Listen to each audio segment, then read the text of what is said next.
super grateful that we moved everything inside today because yesterday it was quite hot on the rooftop. But it's about to get really hot in here too because we have Dr. Allison Snowden sitting next to me right now and amazing other energies in the room. I'm going to let her take it from here. I just want to say how grateful I am that she's here and that we're all here in person and in real life. Dr. Allison is amazing, and you're about to experience something that you're never going to forget. Thank you. Hey guys, how are you? Great, how are you? So I just wanted to see like who are all of you guys healers here? You guys all have you guys like I just want to see a gauge on what you guys have experienced. Who's healers? Who is a healer in this room? Okay. And awesome. How many people have heard of Theta healing? Okay. How many people have done a Theta healing training? Okay. Me. So just two. And then how many have experienced Theta healing with the practitioner? Okay, great. Awesome. I just like to see. Awesome. Well, welcome. I am Dr. Allison Snowden. What I'm going to do is just do a little intro. Then we're going to stop talking about healing and actually do some actual healing, because talking about healing is important, but actually experience healing is a whole other universe, and I really want to give that to you. And then we're going to do some downloads and some activations, and then all of you guys should have a sheet, and I have some beliefs on one side of that, and I'm going to teach you how to test your emotional reality, because a lot of us think we're like, oh, I love myself, but okay, is that an embodied reality?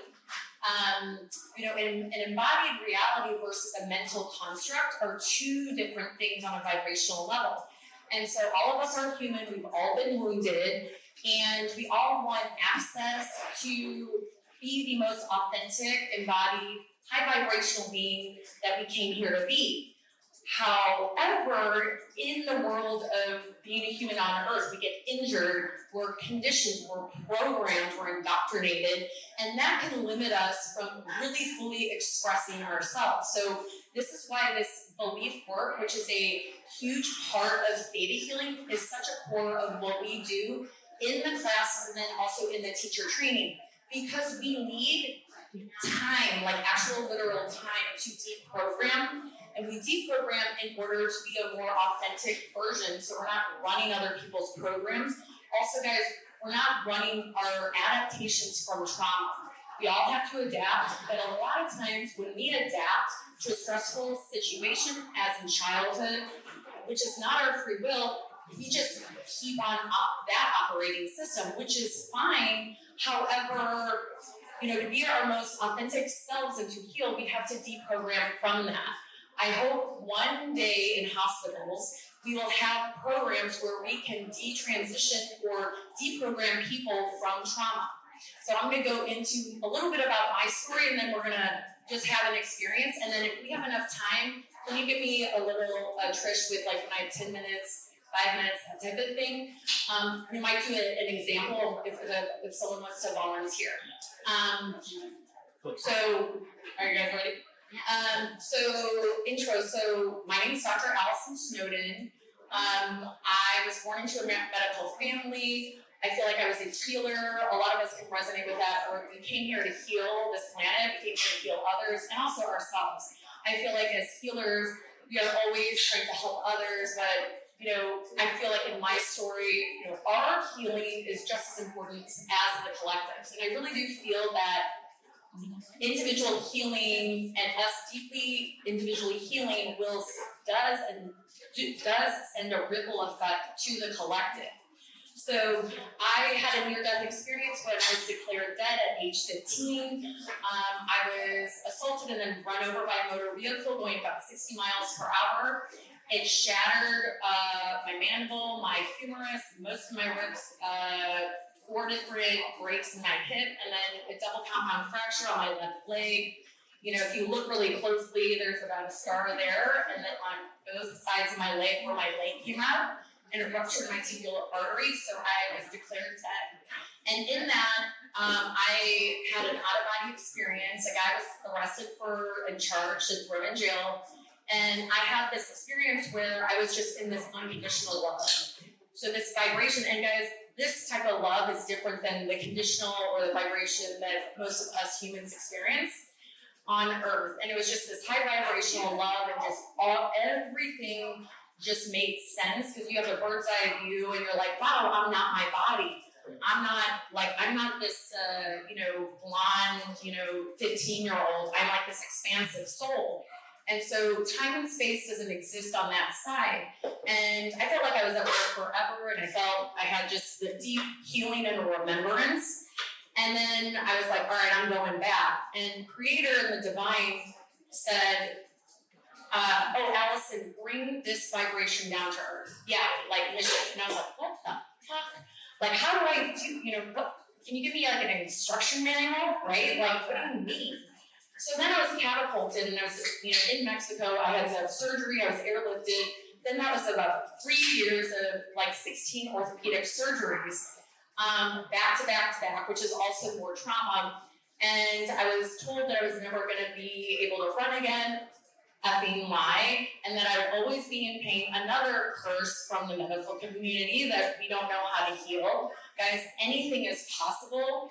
And that's what I learned from my near-death experience, that literally with this vibration of unconditional love, like miracles happen. And today I am pain-free. I'm 42 years old. Most of my friends who haven't had a broken bone are worse health than me. So I'm just breaking paradigms, and there's nothing special with me. It's that most of us have forgotten that we are this divine spark.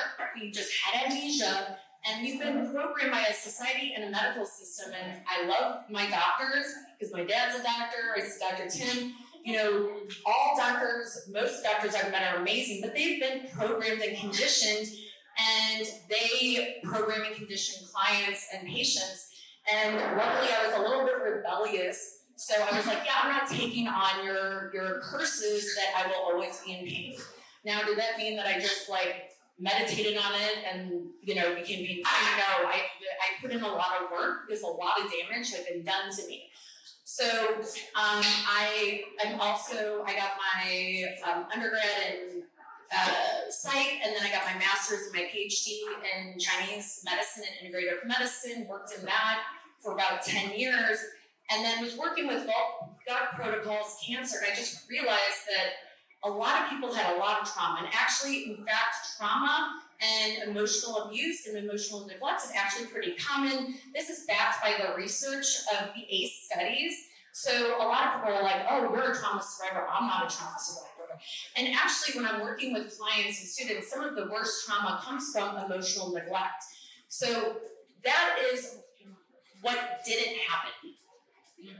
So obviously, you gotta hear my story. You're like, okay, Allison got run over by something going 6 miles. Ow, that hurt. Okay.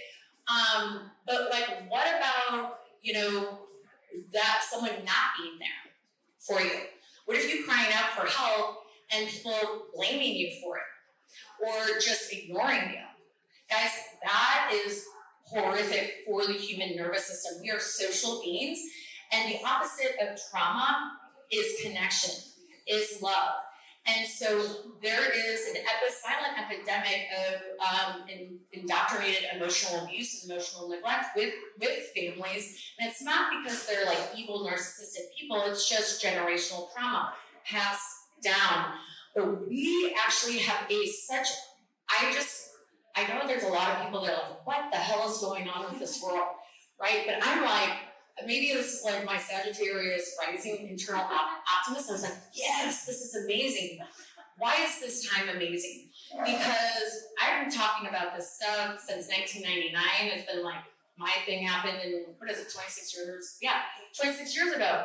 People thought I was crazy. And one of my boyfriends was like, Allison, what if people think you're crazy or they don't believe your near-death experience? I go, oh, whatever, I'll see them on the other side. I don't really care. Why? Because, guys, so many of us have been programmed in childhood and all of this that, we just push things out, right? And so I think this time, especially after COVID, people are waking up and being like, okay, I need to do something. I need to take responsibility for my health and healing, and what I've been doing isn't working. And so I was practicing. I've always been a wounded healer, healing myself, healing others. I had zero shame about that. I think some of the best healers are the ones who've been wounded the worst. And so I was like, wow, all of these people, have a level of trauma. They want to heal, but their nervous system, their amygdala is like sabotaging it. And so I was like, God, show me what to do. And then it showed me theta healing. And of course I had a little bit of an ego because I had a PhD and all these things, and I had an NDE, and God's like, do all the training. I'm like, for real, man, I just spent 12 years in 200,000. I was like, really? And it's like, do it. And I was like, all right, I was like, I do it. So I went through all of theta healing and the practitioner, so I'm at the highest level. And seriously, that's been the biggest gift I've given myself, because I think as healers, and especially as a near-death experiencer, we're always like about others, about the world, about the soul mission.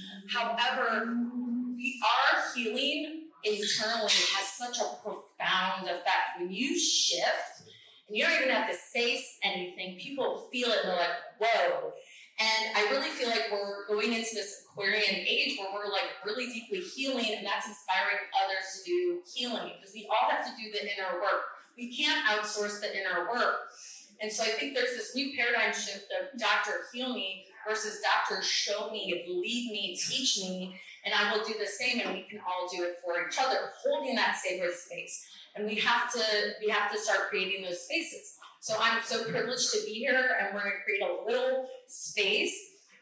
We're going to do some downloads, and then I'm going to show you how to muscle test the theta healing way. We're going to see if you guys have any limiting programs. And guess what, guys? Spoiler alert, you probably do.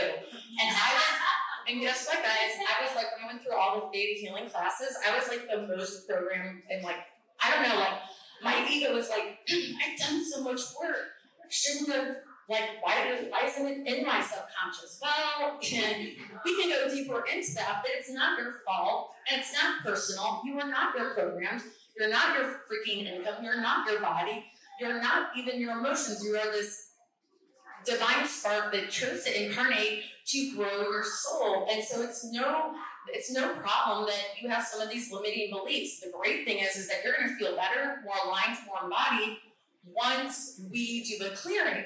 So, are you guys ready for that? Yeah. Okay. So what I'm going to do is we're going to lead you through a meditation to get you in theta healing. When I found theta healing, I was like, thank God, I don't have to invent the wheel, right? Because I was like, theta healing is one of the only subconscious programs. I've started taking it all. I'm like an education junkie. Like, that's all I did in my 20s and 30s. I go to learn things. So it is the only one that invites the divine in, and it also has 4 different levels of the subconscious. So unlike emotion code, NET, NEAT, it brings in God, it brings in the divine frequency, or whatever name you want to give that, and we all know what it is and what it isn't. So we bring that in because guess what? Like, Creator does the healing. I'm just holding space and I'm witnessing it, pulling myself out of it. And so when I came across theta healing, I don't even know how I found it. I found a class. I was like, all right, I'm going. And I was the only person in the class, actually. But it just, thanks to Robert out in California, because I really needed it. I was not doing good. So, and also, guys, there is no shame in being wounded. I think, we all are wounded. We all deserve support and healing. And I definitely was insanely wounded on so many different levels. I always tell my clients, I go, I've never seen a worse case than me, physically, emotionally. Like, I was I couldn't leave my room for 2 years. There is no shame in this. There is a solution. So we're going to do this, and I'm going to ask in theta healing, I ask permission. Why? Because we're trauma informed. Because guys, when I say, hey, do I have permission to do this? You can say yes. If you don't want it, just don't say anything, or because you don't have to take it. But when you guys say yes, it's just opening up your defenses, and you're opening up your field to receive. And so you get to choose to receive or not. So if you guys want what I'm offering, then you just say yes. And then, so we're going to take you to the 7th plane. It's a theta healing meditation. I'm going to scan you guys as a group, and I'm going to do some downloads. And also probably if you guys, what I've been noticing with a lot of my clients is a lot of the same programs. Also, a lot of us are plugged into some fear programming. And so I'm just gonna scan the room as a group and do a channel healing. And then we'll get to testing your own physical reality and get in touch with your emotional reality. Sound good? Yeah. Okay, so I'm gonna invite you to close your eyes and just put your hand on your heart. I need a little water, 1 second.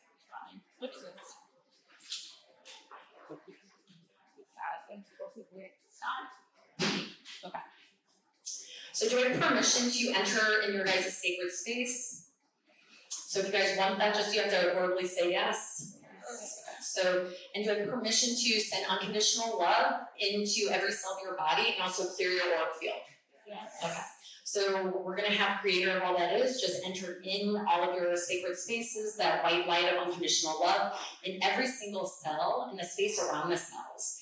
And then also around your physical body through all layers of your being.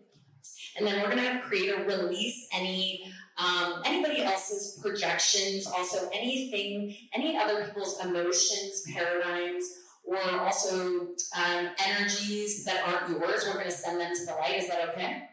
Okay, so just downloading that. Yeah. And also just pulling any hooks or cords. Can I pull any hooks or cords from like fear or just any other, environmental energy from other people? Perfect. And then putting both for one hand on your heart, I want you guys to just take a moment and just celebrate yourself and just tune in and sending that love to your heart. And just thanking your heart for being here and for being just such a wonderful human being. So often we give love to others, but we don't give enough love into ourselves. And so just taking a moment to do that. Good job. And then we're going to take 3 deep breaths. So the first 2 breaths are the normal. Inhale through your nose, longer exhale through your mouth, and that's activating the parasympathetic system. And then the last breath is going to be on your own internal tempo. You're going to inhale and you're going to hold. And you're going to hold for as long as you can. And so disregard what I'm saying or doing. This is for you and for you to tune into your own system. And then you're going to exhale and hold on the exhale. And what this is doing is this helping your unconscious and your window of tolerance expand. The breath is the best way to regulate and shift your system between stress and not stress. So let's do the first 2 together and the third one on our own tempo. So taking a deep breath in through the nose, expanding those lungs, and then slow exhale through your mouth. Beautiful. Another deep breath in through your nose, expanding those lungs a little bit more, challenging yourself.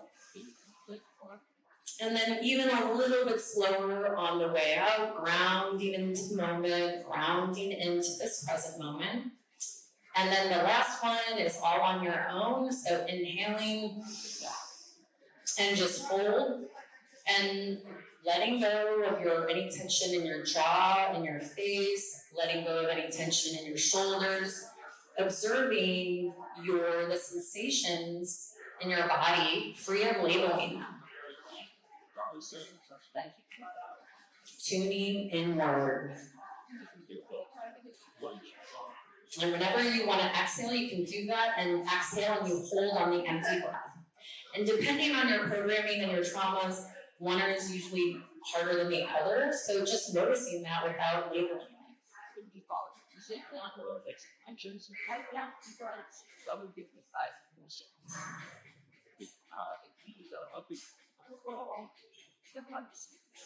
If anyone does like Wim Hof, this is like there's a lot of holding. And I love that. I was doing that, but I didn't even realize that that's his method, but he's great. So then just coming back to your heart, and then we're gonna imagine, so I want you guys to imagine a ball of white light underneath your feet, and it just coming up through your legs, activating the root, the sacral, so opening up all your chakras, your heart, your throat, your third eye, and then seeing that ball of white light above your head, putting your energetic self in that ball of white light, and we're going to go up to the 7th plane. So we're going to go up, so all the way up through the Earth's atmosphere. So now you're going up through these golden, these white lights, these dark lights, again, golden, white, dark lights, going higher and higher. Then you're going through this rainbow-like colors. These are the different laws that govern our universe.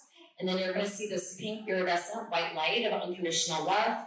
This is the 7th plane, and soon it's all around you. And you command internally, creator of all that is, I'm on the 7th plane. Thank you. It is done. It is done. And so feeling yourself become one with the creation of all that is, that pink iridescent light, feeling that you are one with everything. And just expanding and feeling this timeless space, remembering that you are this divinity, you are a part of it. And then we're going to, this is a Dr. Allison note, because I work with a lot of trauma survivors and women, and so we're going to anchor back into our body. So we're going to command internally that your spirit comes back in. So I want you to lock into your root chakra, your sacral, your third, your heart, your throat, your third eye.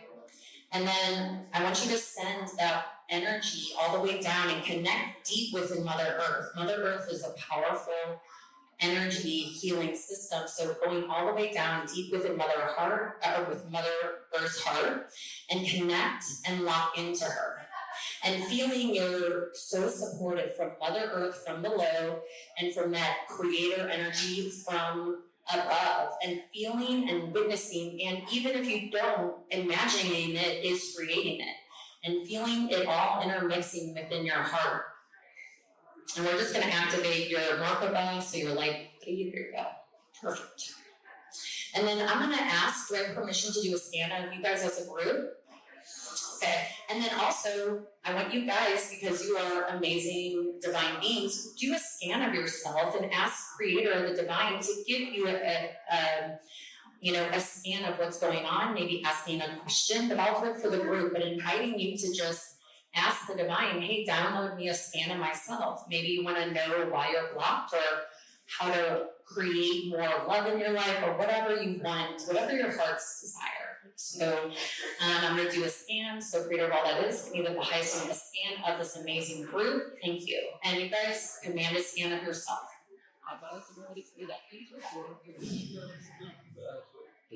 So do I have permission? So there's what I felt was, Creator's like, pull them from all. Do I have permission?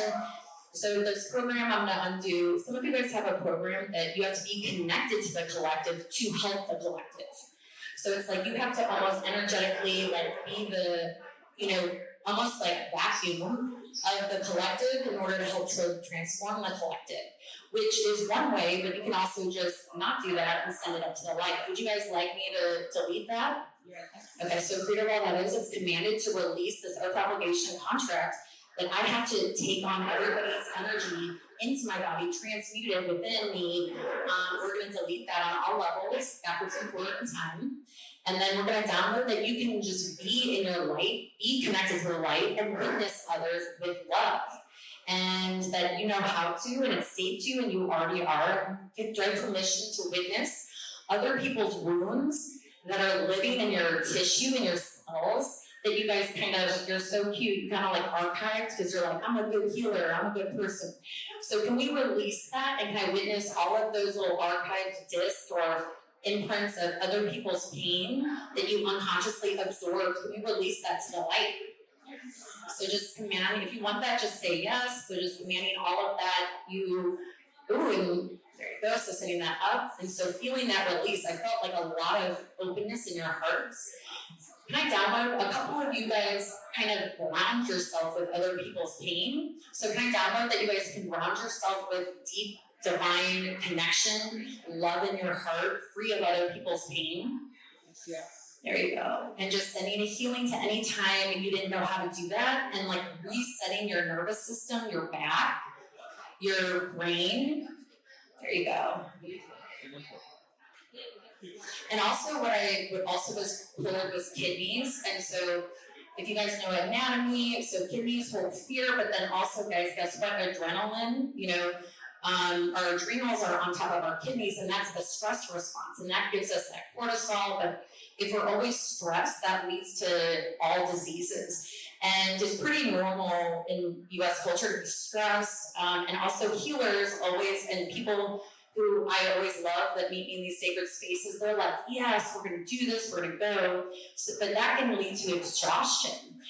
So can I just witness the healing of your kidneys, of your adrenals, and your HPA excess? So just releasing and just instantly restoring unconditional love into your kidneys and releasing. Oh, also you guys are picking up on other people's fears. Can I release that you guys know how to be safe in your body, safe in this world, free of taking on other people's fears? So downloading what it feels like and that it is safe and you know how to have energetic, loving boundaries and release an oath obligation contract that you have to take on other people's fears in order to be safe, in order to be safe mentally, emotionally, physically. And can I download that you know how to hold space for people free of taking on their negative emotions? So yes, if you would like that. And also, would you guys like to, kind of the group programming that I like to do with all my new people, some of you guys may have deprogrammed already, but can I unprogram you guys from like any fear mongering from like any political party, and also any fear mongering just in any marketing that's plugged into your amygdala or your limbic system?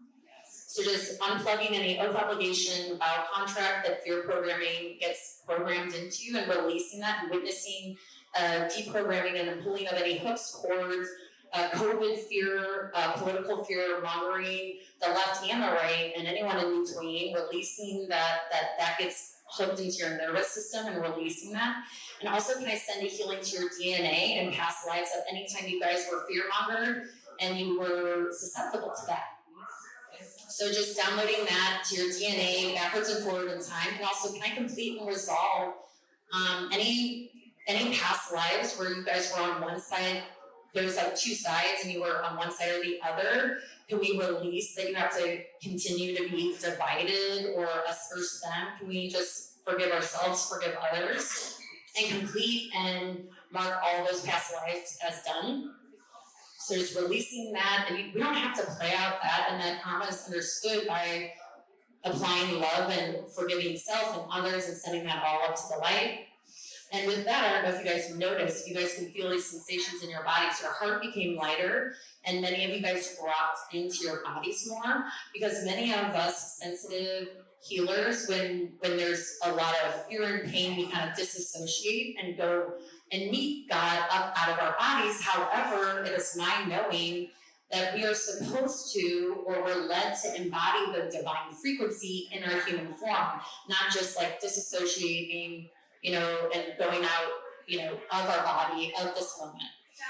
So definitely that took me years to practice, because I definitely I would be like, oh, bye Earth. So there you go. And also, I kind of feel like, can I also witness a healing of your guys' heart? Anytime your heart was broken, like you're like to a point of just shock and trauma, and your soul was broken. So in Theta, we call this healing of the heart, the broken heart and broken soul. So just going back to any time you were just betrayed or you were shattered, and we're just going to complete that, and I'm going to witness your recreation of your heart and soul, free of the shock, trauma of whatever event. If you guys would like that, please say yes. So Creator of all that is, it's commanded to witness the instant healing of the heart and broken soul, to in this life, other lifetimes, also on a genetic level, and witnessing and validating anytime we were broken, physically, mentally, emotionally, spiritually, or relationship-wise. Anytime we were persecuted from our own family, our own culture, we felt betrayed and felt like, persecuted or like ejected from society, releasing that on all levels, completing that and marking that as done, and witnessing that all of your heart and soul come back together in the highest and best way, free of those vibrations and those imprints. And also releasing any wayward spawns or other people's energies that locked into you when you were vulnerable. So can I release any free-floating memories from any time? I mean, I was out, I had 16 surgeries, so, you know, I had a lot of weird things in my energy. So just anytime you guys were in surgery or vulnerable mentally, emotionally, or under anesthesia or drugs, can I release any of the free-floating memories or other people's energy that got and then locked in and you saw it was you? So just releasing that on all levels, lifetimes, backwards and forwards, sending an instant healing to any time. There you go. And there's, yeah, there you go. And also, can I send a download what it feels like that it's safe to be clear?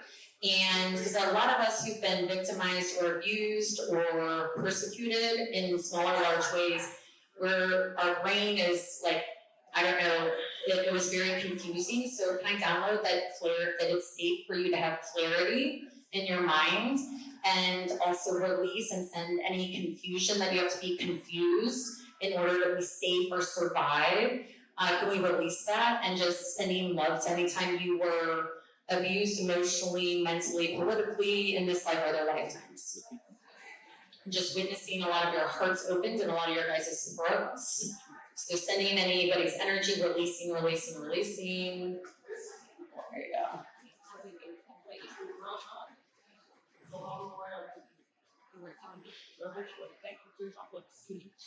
Ooh, and then I feel like some energy in my jaw. There's many of you guys that kind of like had to keep your mouth shut in order to not get more hurt. Can I release you guys from any, I was talking about this earlier, the FOGS matrix. So it's like fear, obligation, guilt, gaslighting, or shame paradigms. So in dysfunctional, abusive society, families, organizations, they use fear, they weaponize fear, cognitive dissonance, guilt, shame, and dominance to pretty much control people. So can I witness you guys getting unhooked from having to participate in any of those realities? So just witnessing you guys being pulled out of the fog matrix. So anyone that uses fear, oath, obligation, guilt, gaslighting, dominance, or shame, releasing that, and also validating when that did happen to you and sending so much love from Creator, releasing the shock and trauma and the pain from that and sending that up to the light. And can I download a couple of your subconscious were talking to me, and then they're like, well, then how are we going to affect change if we're not like in it? Well, you guys, you can be in your own loving paradigms and interact with these systems that still operate from fear, but you're kind of like impervious. You're not really like overpowered by it. So would you guys like to know how to work with systems and people who are still programmed, but like you're just impervious to it. You just are like, oh, okay, yeah, they're operating on that system. If you guys would like that, just please say yes. Yes. Ooh, and some of you guys have a soul assignment to really understand people, so you're energetically enmeshing. So maybe some of you guys are aware of this, but maybe unconsciously, these are usually the empaths. So are you guys ready? If you guys are still, if you want that, that's no big deal, but would you guys like to know that you guys can have compassion free of energetically enmeshing and having energetic codependency, mentally, emotionally, physically, spiritually, and relationship-wise? That you know how to be sovereign and deeply connected and of service, free of sacrifice? There you go. Ooh, I feel that. Do you guys feel that lightness now? It's like some lightness. There you go. And then Creator says the last thing we're going to do before we're going to test your own individual, because we all have different blocks and programs according to our own soul story and past lives and genetic lineage. Creator wants us to do a healing. Can I release any times you guys in this life or other lifetimes were shamed, punished, either mentally, emotionally, physically, relationship, or financially by speaking your truth, the truth? So can I witness an instant healing of all of your guys' throat chakras and expressions, and downloading what it feels like to feel safe, speaking your truth, being in your truth, fear, free of fear? If you guys would like that, say yes. And also, can we release all past lives? Can I archive those outside your physical reality and your vibrational reality? Can we archive those in God's consciousness? So, because some of you guys are like, yeah, but you're holding on to it on a cellular DNA level. So we're just gonna download, can I download to your physical body and to your individual vibrations that you know how to release pain and any imprints of shock trauma free and keep the wisdom free of holding on to the pain. So if you guys would like that download, please say yes.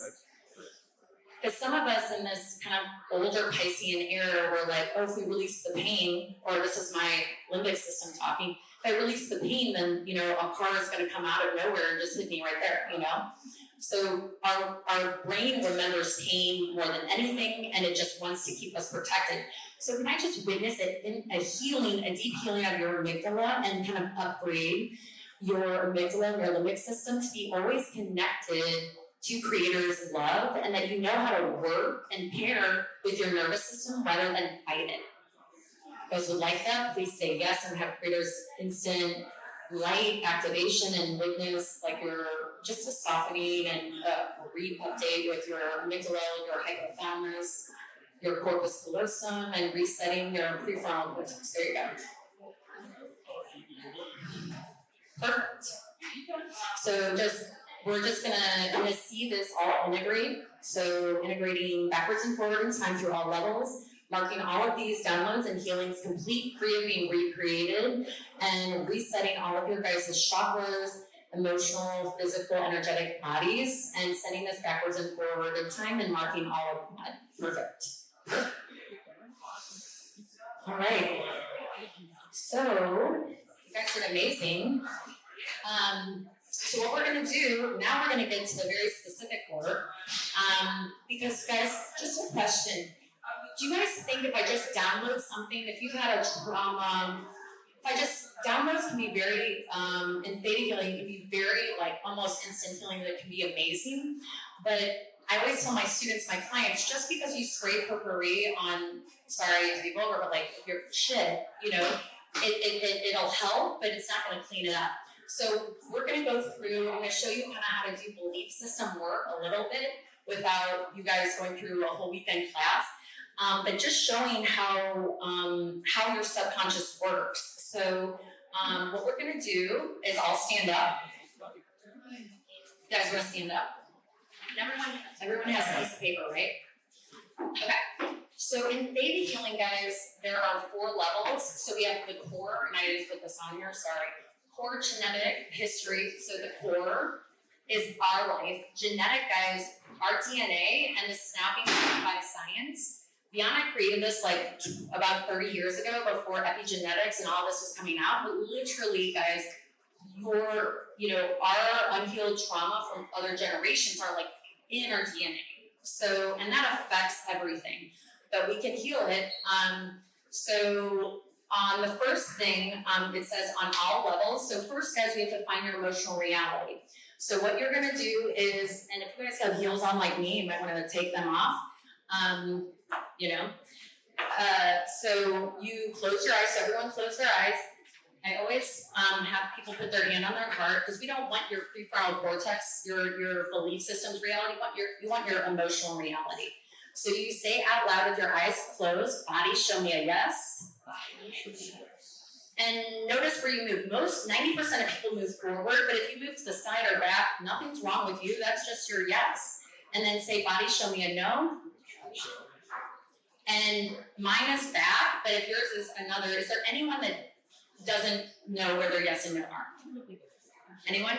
Okay, so this is very common, guys, for women, and I was one of those because sometimes we survived by suppressing our yes and no. We had to say yes when we meant no and no when we meant yes. So can I download to you that it is safe to own your yes and no? And can I release any time you were forced to say yes when you wanted to say no just because it helped us survive? Ooh, I got chills with that. So sending a healing to that beautiful woman, releasing any shock, pain, or trauma and also any confusion or trauma response with her yes and no, resetting her nervous system, that her body is safe to have her yes and no, and it's clear, and she's been sending a healing to any time there was any trauma or force, and an instant healing. All right, and then try it again. I want to make sure you got it. So body, show me a yes. You went forward, it was good, and then body, show me a no. So just to check this, say something that's true, like in this life, because I get some of these old souls in there, like, well, I was, in Japan, 70, 100 years ago. So in this life, or like right now, I'm in Miami Beach. And so that's a fact. So right now I'm in Miami Beach, it should be a yes. And then just say right now I'm in Japan, it should be a no. Okay, so everyone's good with that? Perfect. Action plan. Okay, perfect. Good action. Okay, cool. Yeah. So we all have a sheet, and anyone who doesn't have a pen, there should be enough pens. But I really want you guys to step away with some like really good stuff and some tools. So this, guys, you can use. Your emotional reality is very important. Don't try to predict the future with this, because really the future is always dancing with our current reality. So, if you guys, just by you being here and doing this little work, that changes your future. The future, past, and present are all dancing together. And so any healing you do now, it really shifts your trajectory. So you can do this for just, belief work, which is really important, but don't do it for like a future predicting event, because if you guys change your programming, you change your future. Does that make sense? So I want you guys to close your eyes, and we're gonna go through these columns. And so on this first batch, if you have a no, I want you guys to circle it. So if we say, on the first one is, on all levels, I love myself. So if you say, let's all say together, on all levels, I love myself. And so if you guys aren't a strong forward yes, I would circle that. Because on one of the, maybe in a past life you love yourself and, you got persecuted, so you're like, okay, I'm not going to do that, okay? So on all levels, I am safe. And you guys have to say it out loud. So yeah, so if it's a no, circle it. And guys, don't be like, oh shit, if you're like half that, like no worries, I always had all of the checked. Okay, and then the next one is, on all levels, I am worthy. So if you stay still, oh, there's a little bird running around. If you guys stay still or backwards, I want you to circle I'm worthy. On all levels, I know the feeling of loving myself. Yeah, I know, right? Okay, yeah.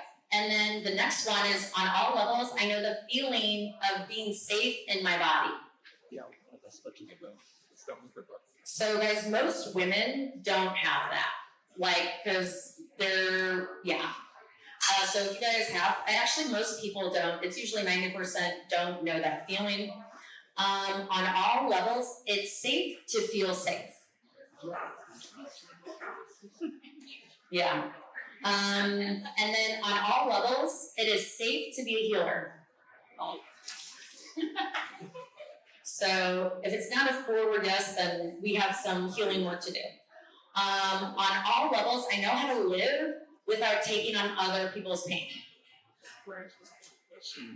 So I gave you guys that download, but just because you give a download, there might be some survival things that your genetic ancestors did or you did in order to survive. So it's no big deal. And then we're gonna go to the next column. And close your eyes and say out loud and just say, on any level, guys, I hate myself. So that. You probably took my shoes off. I know. Because there's programs we want and programs we don't want, I mean, I think the self-help book industry is like, I don't know, billions of dollars. Just because you know that you're supposed to love yourself doesn't automatically mean that it's safe or that you know how to do it, right? So on any level, I have to punish myself. And then the next one is, on any level, my fears equal the highest truth. Okay, good. That should be a hard no. On any level, I am rejected. So that should be a hard no. There you go. On any level, I am abandoned, or I abandon myself. As women, we are very conditioned to abandon ourselves. And then saying out loud, I disclose on any level, I am excluded.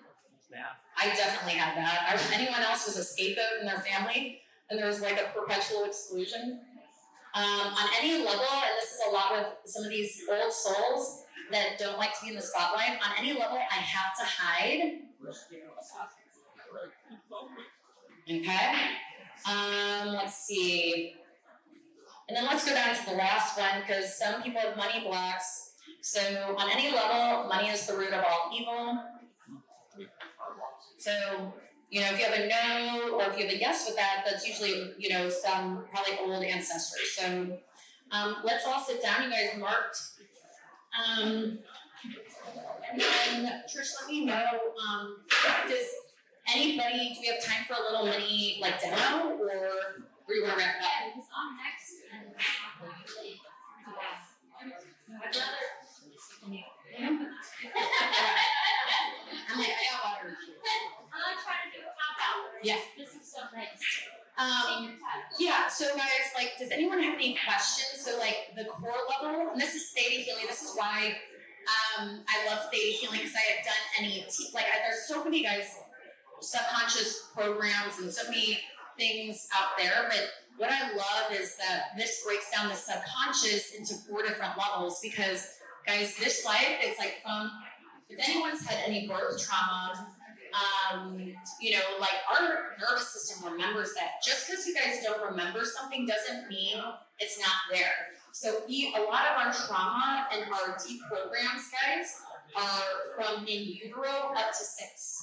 So most people and adults are walking around with 6-year-old programming, and like probably then or if they've had trauma programming, then going to therapy, creating a story about it, and then just battling that. So, any questions on this? If anyone has any questions on this, on that, it's pretty simple, but it's like super profound. Does anybody want to had some beliefs that they want to clear, or they want to be brave and be like a demo? Do you want to? And then, yeah, if you bring your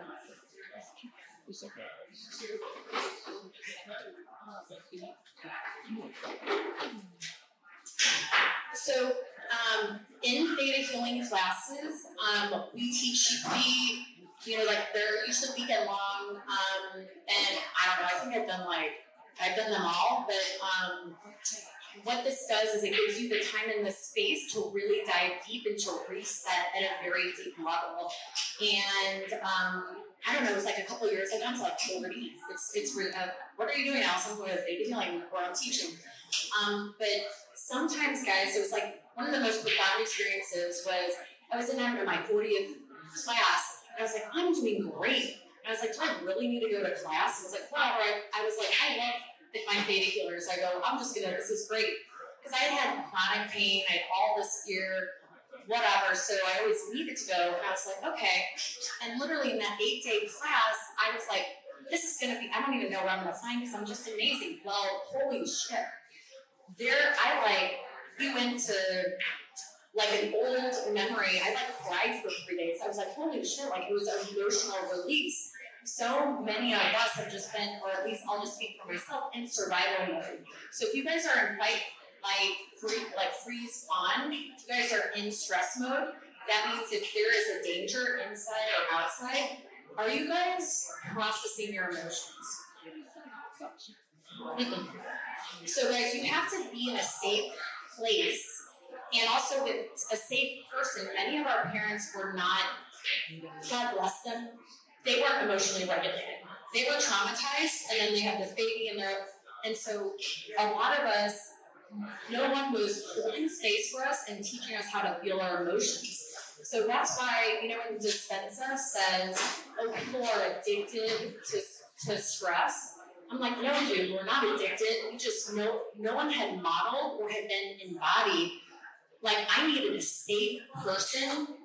And, if you're a trauma survivor, your radar for unsafety is up all the time, ready to so I needed a safe person in a safe space And that means judgment-free, like no shame, blame. And those things are very rare.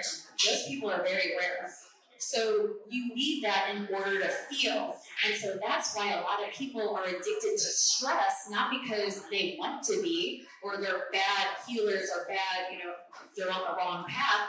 It's just that no one had modeled and they've never had that interaction with another human being, because we learn to do this not because we intellectually want to do it, because we vibrationally, someone's holding it for us. And that's why I just love creating these safe, sacred spaces, because that's really how we can create deep healing within ourselves. And then rather than this fear, divide and conquer energy that is so pervasive, in our culture and in, TV. What's your name? Sue. Nice to meet you. Okay, so what I'm gonna do is I'm just gonna do a demo, and I'm gonna do a reading, and then you're gonna share what came up, which mattered, and then I'll share with you guys how a little mini theta. And I have a lot of clients that come to me and they're like, well, I don't want to be a theta healer. And I'm like, okay, but it doesn't really matter, because when you're going through the classes, it doesn't really matter if you want to be a theta healer. It's actually just you learning how to really optimize your self-mastery and self-healing, and you can heal others. But I have a client who's had back pain for 10 years, and she's like, I don't want to do this professionally. And I was like, no, you're missing the point.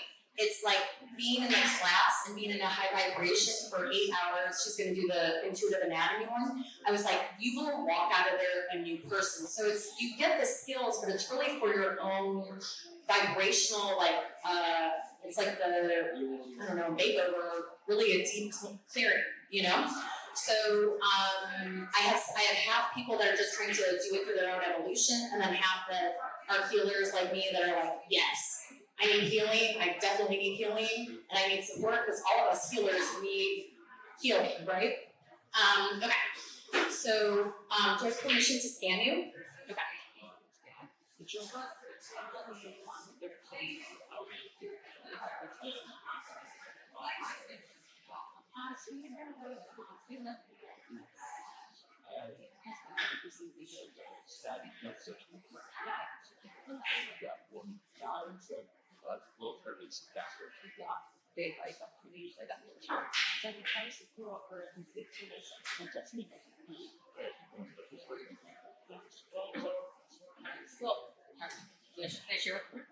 So what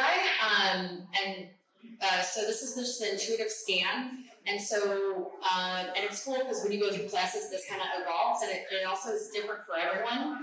One time I had a client and I didn't see anything. I was like, well, that's been weird, and I was like, I don't think you trust me, and she just started laughing, because I usually see people an X-ray or an MRI machine, but when I don't see, which is fine, because it's you get exactly what you need right there, but when I have someone, and she was a trauma survivor, she was in an abusive relationship for 25 years, so, her system was actively blocking, and it was 5 months later, after seeing her by a week, I could read her I could see it like a 3D model, because I finally had earned her trust, and I was like, hey girl, that's fine, but I was like, I don't think are you scared of me? I was like, so, which is fine, because that's normal if you've been in environments that were abusive or dysfunctional. So you internalize that and you're scared. So, so what I picked up from you was,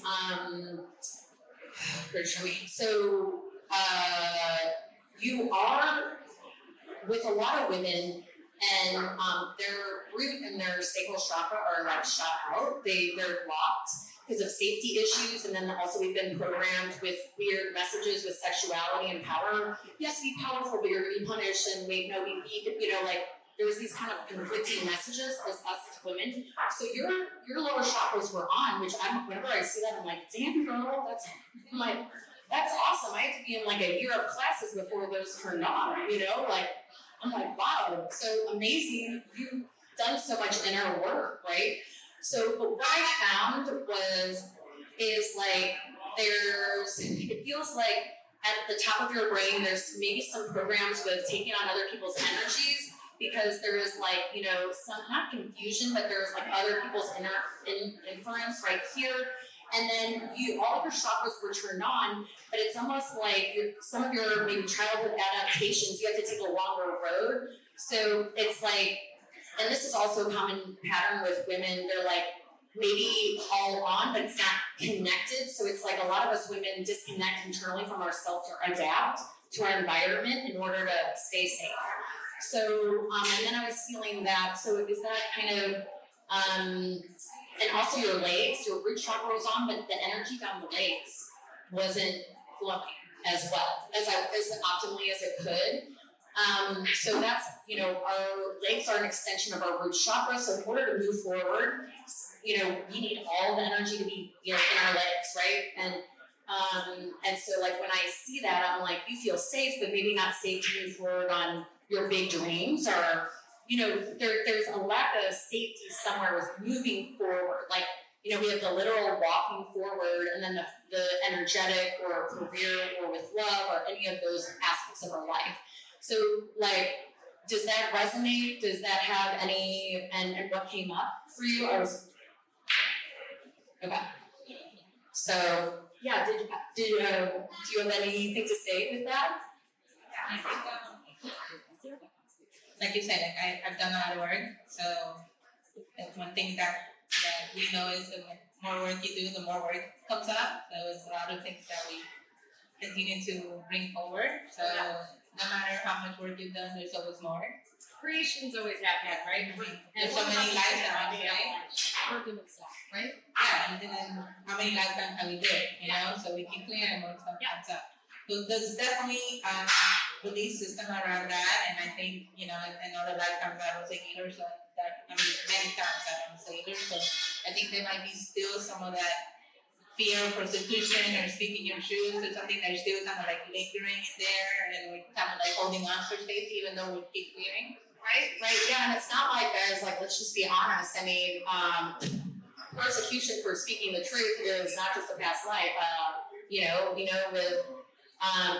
also depending in your if you grew up in an abusive environment or dysfunctional, and you're like, hey, this is wrong.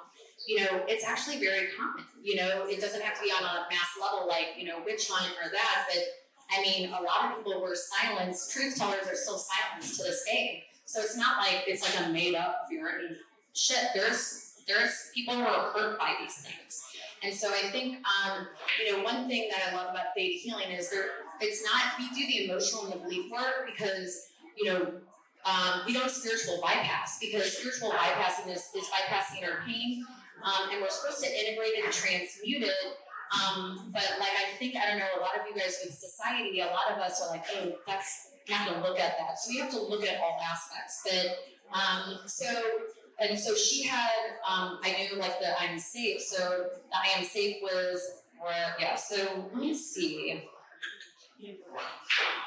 So I think we're going to just do a healing on, I'm going to scan you again, and then we're going to, and this will take about like 4 minutes, and then I think we all need to like break and move around.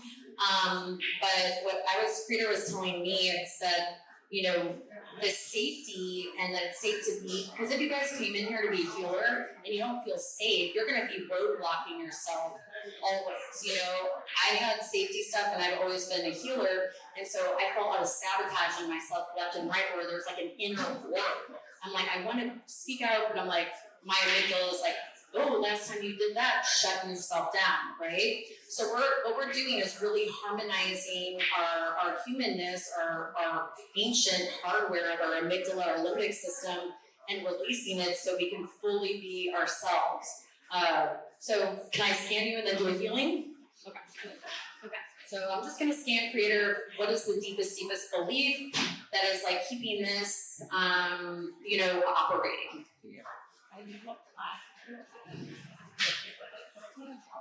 Oh, and so what Creator showed me too, guys, a lot of us, when we were powerful, being powerful was dangerous, because if we were powerful, people were like, oh, I don't like that. And so a lot of us have these hiding programs, because, so Creator said that it's safe to be powerful, no.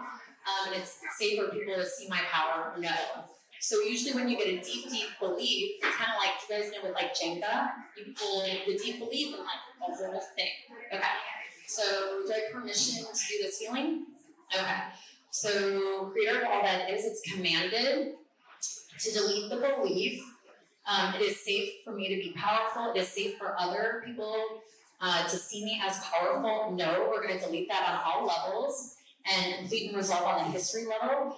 Validating and sending a healing to any time where that happened, releasing any shock, pain, or trauma that's still in your cells, archiving that in the records, sending an instant healing to across time and space to any time that was your reality, releasing it and archiving that in consciousness. Ooh, and a lot of us have a wrong sense of power. So a lot of us think power is force or what oppressors do, but true power is different in God's definition. So can I download what the truest definition of power and safety from Creator and downloading that through all levels? So having Creator download Creator's highest definition of power, that it's safe, and that replaces all of your definitions. So downloading that.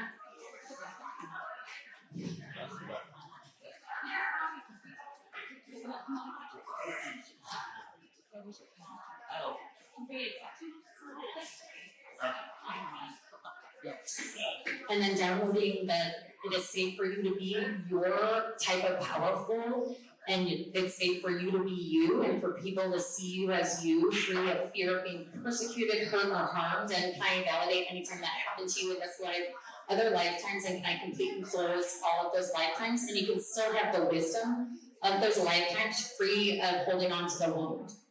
So just witnessing Creator delete that fear. And then so as she was doing that healing, her body was like, well, then how do I stay grounded, if I'm not holding on to the pain? And that's really common for people to hold on to pain to stay grounded or in their body. So can I download that you can be grounded through your authenticity, through your truth, through your love? And can I download what it feels like to be interconnected and 100% like in your power in all chakras, and all those chakras are easily communicating to each other.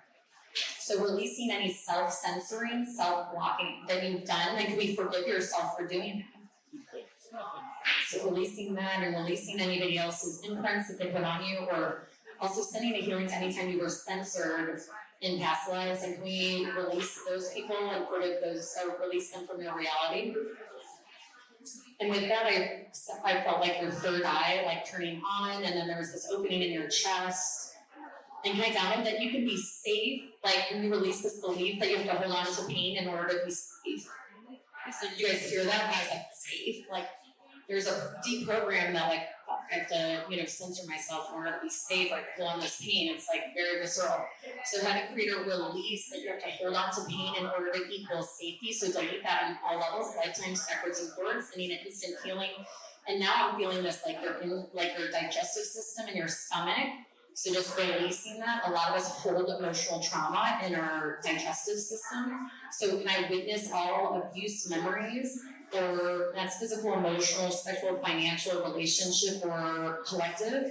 Can I have Creator release that from your digestive system and archive them in God's consciousness, bring your vibration with that?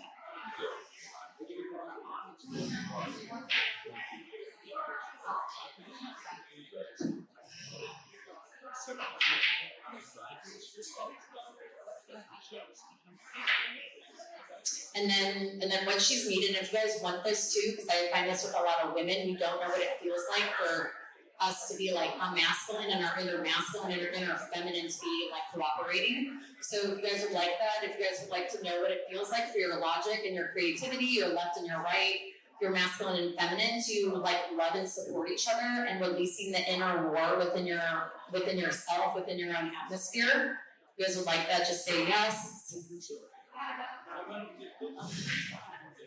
And normalizing clarity, certainty, self-love, and you have Creator's highest definition of how to do those, and it's safe to, and you know how to, and you're allowed to, and like resetting your whole nervous system, marking everything as done, and releasing just like that healing is hard, or that you have to like, can I download that you know how to easily heal, easily. And just downloading ease, grace.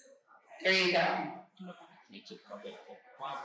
And then, did you feel like some more energy coming through your root and your legs? Did you feel that? Yeah. So I think with that, we healed a lot. But let's just, I want to test, it's safe for me to be a healer.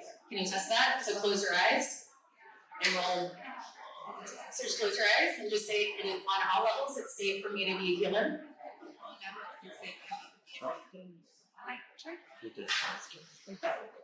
Just like a little. So we still need to work on that. Can you test on any level, it's safe for me to be a healer? Well, on any level, I know what safety feels like.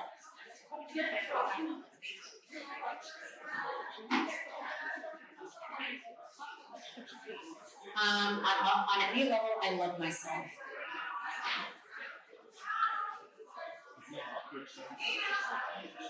Can I integrate you? Is that okay? Because I felt it. I don't know if you're testing too much, but or that your nervous system is like, whoa, if it's integrated, but I felt it. I feel like if you test it 10 minutes, you'll be better. And also, guys, so we have so on the sheet, there's, I don't know, it wasn't working this morning, but I sent my person. There's like this. If you guys want to be on my mailing list, or if you're interested, if you want to have that coupon. And then I also want to be friends with all you guys. If you guys are on social, and if anyone's on social, I have a meditation I want to give you guys if you want it.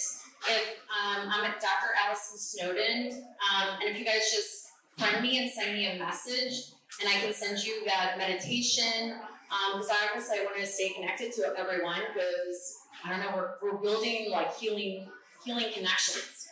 And then there's all my info, and I'm doing Omega Institute. Does anyone know Omega?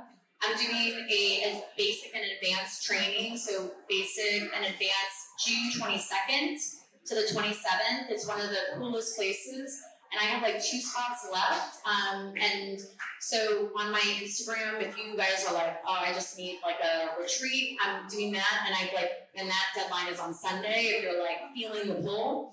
Otherwise, I'm always teaching and doing sessions, and thank you guys for your energy. And thank you for being here, and with Trish, I don't know where she went, but thanks for that.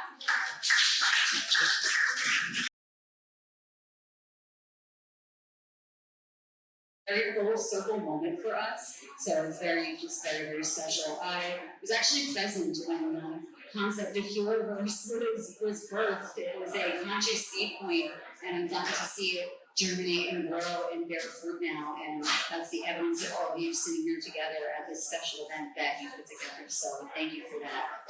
So a little bit about me. I am an intuitive healer and a feminine embodiment coach, but I will get into my story a little bit deeper. So from the jump, from the moment I was little, I knew I wanted to help people. I didn't know what that was going to look like. But with that, I could feel the energy all around me. Now, I thought others can pick up on energy just like I could, but I found out very quickly that no, that was not the case. So for me, I felt very alienated, and it felt very foreign, and I felt different. And I didn't want to be different. I wanted to fit in with everybody else. So I tried to run from it and suppress it. And what I found in my 20s that was not going to be possible anymore. The energy was so overwhelming, and no matter what I did, I tried to numb myself, and none of that worked. And it was so overwhelming, and it ended up running me into the ground. So I hit a rock bottom physically and emotionally and mentally. And so from that point, I knew I needed to do something with this. I was experiencing it for a reason. So with that, I sought out healers and mentors and like-minded individuals to learn how to really harness my energy and how to work with energy management and energy hygiene. And from there, I knew then I had the calling that I wanted to help other people just like myself work and manage that energy for themselves as well. Amazing. So tell us, like, what do you usually do now? You have the girls that you work with. You're one of the best speakers I've ever met. Actually, the way that you articulate things is so powerful and profound, and you are so like connected to other realms. In my experience, 22 years of experience. That's kind of a long time, right? So what are the things that you offer to the girls in your circle and everything else that you're doing? Like, where do you see yourself going next? Absolutely. So the work that I do with others, I really work with energy from a lens of communication, it being receptive and expressive. So a lot of the women or clients that come to me, I do get men as well. We work on them tapping into their energetic language. And so a lot of them will really explain to me how they feel very dissociated from their energy and their internal world, their inner landscape. So we really begin there. And in fact, let's actually dive into language a little bit. I want to share the words masculine and feminine with you. Masculine and feminine. What do those two words share? Anybody? At the end, that suffix, I-N-E. What does that mean? It means the nature of. But look at it again. I-N-E. Energy and energy. What comes first? The I comes before the E. So working on our internal world, our internal landscape, our energy, because your energy is the reflection of that, the expression of your energy. So we can work on harnessing that internal world and that inner landscape and working on what we hold within that can then shape our reality. We can internally cultivate to externally manifest. When we're inwardly directed, we can be externally commanded. Now, if you were all just listening to Dr. Allison, what were the words that she was using along Theta healing that she was describing to us? The beliefs that you hold within. So when I hear her talk about her Theta healing, I really picture and I look at it from that lens of working on your energy and those internal beliefs to then shape your outward reality. So, and I could even actually use Trish as an example with all of this. So I've known Trish again for 22 years, so I've got to witness her healing journey and her healing story. So for Trish, and for those who know her story, how she had her life and death experience, would you say it's fair to say before that experience, you were more externally directed and outsourcing? Yeah, like before that experience, it's not a good place. Yeah, for what I witnessed on her journey, she was outsourcing, very externally seeking, very hyper-masculine. And after her life and death experience, there was a shift that happened within her. And she began exploring more of her internal world, tapping into her feelings, making sense of that internal landscape. And it started to bring more wholeness to her life and to her experience. And with that, you got to get very in touch with yourself, others as well. And through that, you were able to birth this whole concept of Healerverse and bringing others together. So That's how you did shape your energy. This is a long time. Yeah, you did really shape your energy, and then in turn, it directed your energy, which is now bringing us all together here to be sitting in this room and having this experience. Honestly, I love you and thank you for being here. And yeah, like, you know, like you have been on this journey with me the whole time. And it's really special because like you also would try to like hold space for me when I wasn't in a good place, you know what I mean? And to like be here doing this and like helping others together, like honestly, I can't think of a better thing to be doing with you, my literally best friend, you know? The girl that I would like basically just go missing in action with because like, you know, like your energy is sacred. You want to be around the right people, right? That's a given. And you have to be careful who you go around. Because like a lot of people can disrupt your energy if it's not in alignment. So for me, like we've been in alignment for a long time, you know?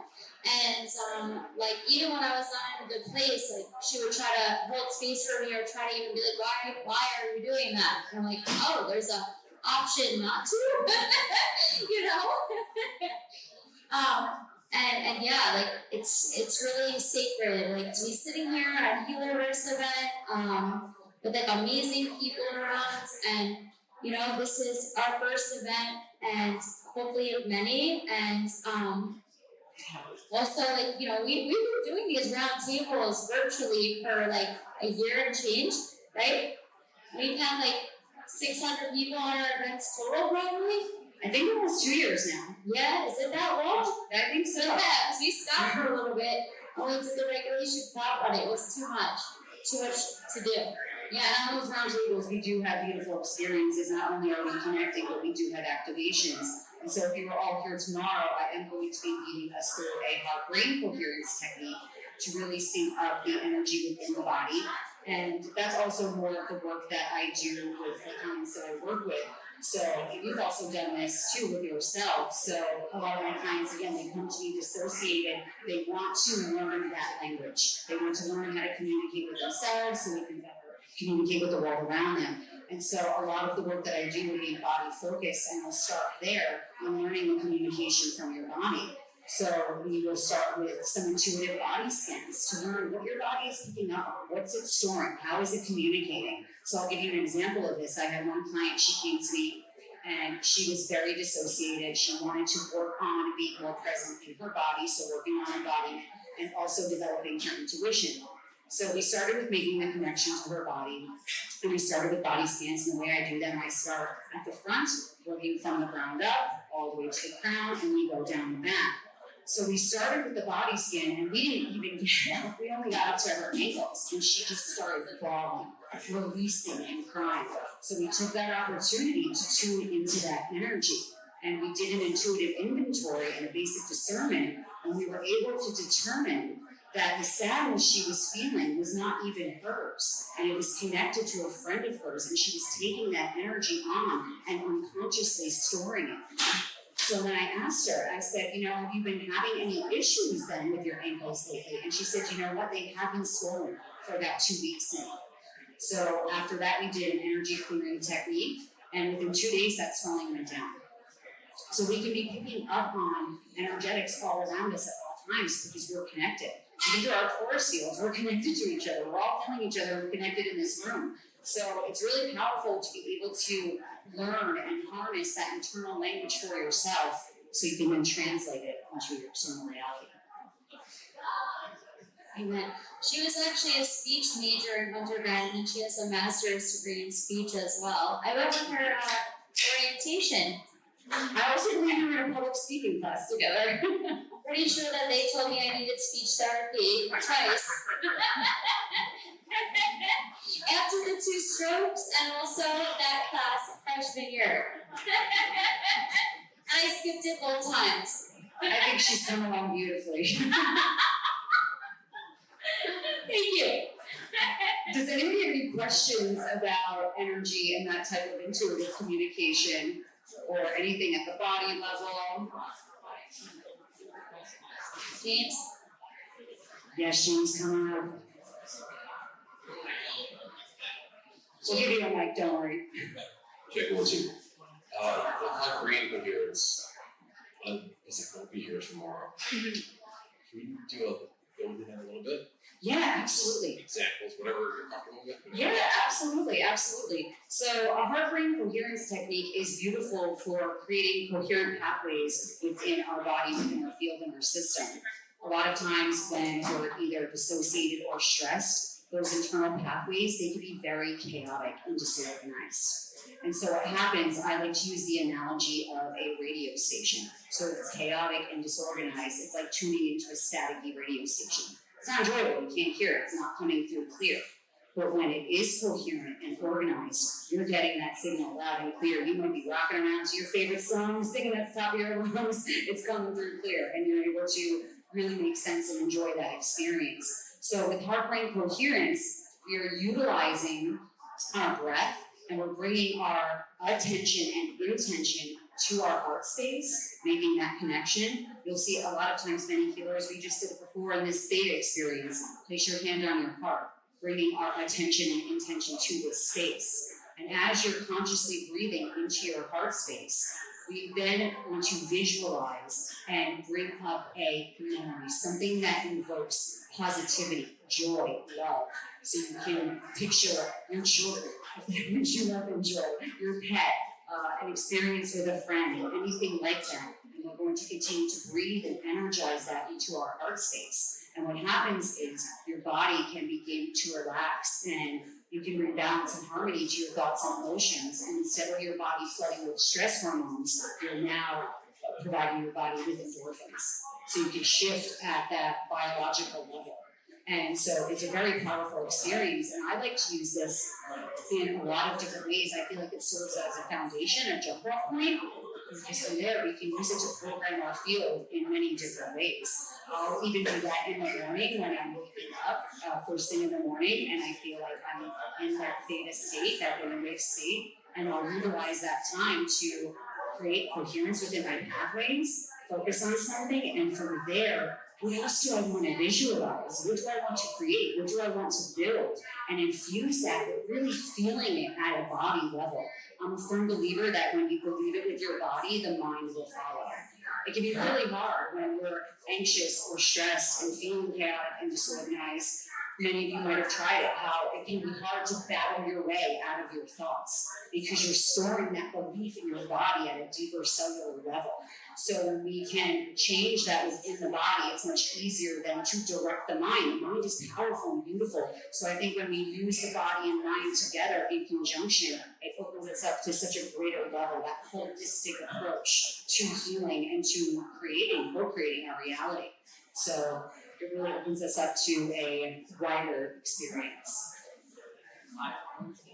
Tell us more.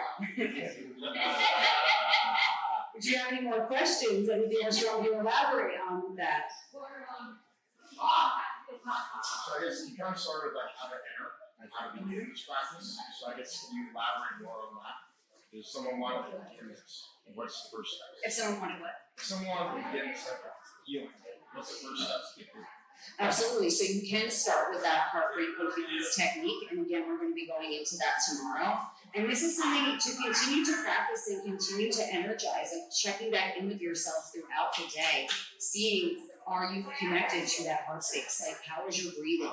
And being able to shift that and coming back into that coherent state. And then from there, you can use it through the rest of your embodiment and whatever you're doing. So I might get into that coherent state before I do an intuitive body scan, let's say. So then I have a clear pathway, a clear channel to connect with myself, the energy that is within my body, instead of going in when I'm in a disorganized and chaotic state. I might not be able to pick up and interpret the different energies I'm holding and storing in my body, so that there could be a disconnect in that communication. So being able to utilize that technique and infuse it, you can create those pathways and engage in different types of healing, whatever that may be. Maybe that is before doing an intuitive body scan. Maybe that is before going into a theta healing. Maybe that is before doing the work that Dr. Tim was going into yesterday with his patients and really uninstalling those unconscious emotional programs. So when we can create those coherent pathways, we're much more able to access that cognition and connect it, so linking like the subconscious to the conscious. Yeah. I'm just curious, have you had any experience with people who have like early onset dementia or Alzheimer's? Does it have some effect on you? So that's a very good question. So it's really interesting. A lot of the research too that I've seen with Alzheimer's patients and dementia, and my grandmother suffered from this, so I got to witness it firsthand. A lot of them, what they're coming to find when they study their brains, they can be filled either with heavy metals or they're deeply dehydrated. So there could be that disconnection between the heart and the brain, and it's not firing the neurons, or not firing wiring the way that they should be due to that. So there could be a disconnection and causing static or those channels to be congested or clogged. Yeah. So what I'm understanding, what you're talking about,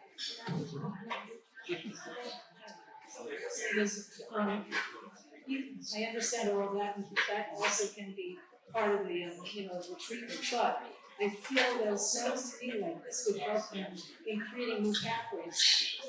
Yeah, well, we're so used to and ingrained, we create neural pathways. And that's what they need. Yes, and we become so ingrained in our behaviors and our patterns and our habits, like our thoughts. And that becomes, it's like a highway that you continue to drive over and over and over again. So when we can do something to shift and disrupt the loop, to disrupt those patterns and get new neural pathways to wire and fire, then we can start traveling a different route. Well, that's very exciting. It is exciting.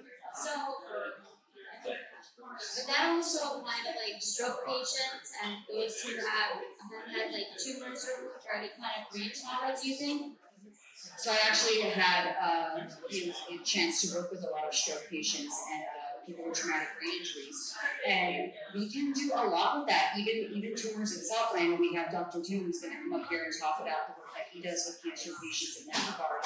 But we can work on, and I don't want to get too much into what he's going to talk about, but we can work on creating thoughts and patterns and energetically working with and sending different energy to that space. Our belief about it, right? If we're believing and holding something that, especially when it comes to tumors, let's say, for example, like having a tumor, if you believe that it's going to continue to grow, if you believe this is something that is going to spread, if you believe it is something that is going to end your life, you're infusing that energetically. If you hold that belief that you can send it love, that it's not going to spread, you can actually shrink it, and we've seen evidence of that. Yeah, I think that's with a lot of different illnesses and diseases, like, you know, and what's so neat about all of this coming together full circle today is that, like, you know, what we're eating, what we're doing, we're talking about, it's like, you know, really dissecting mind, body, spirit, past, present, future, like, all the timelines, everything, like, what's really going on, right?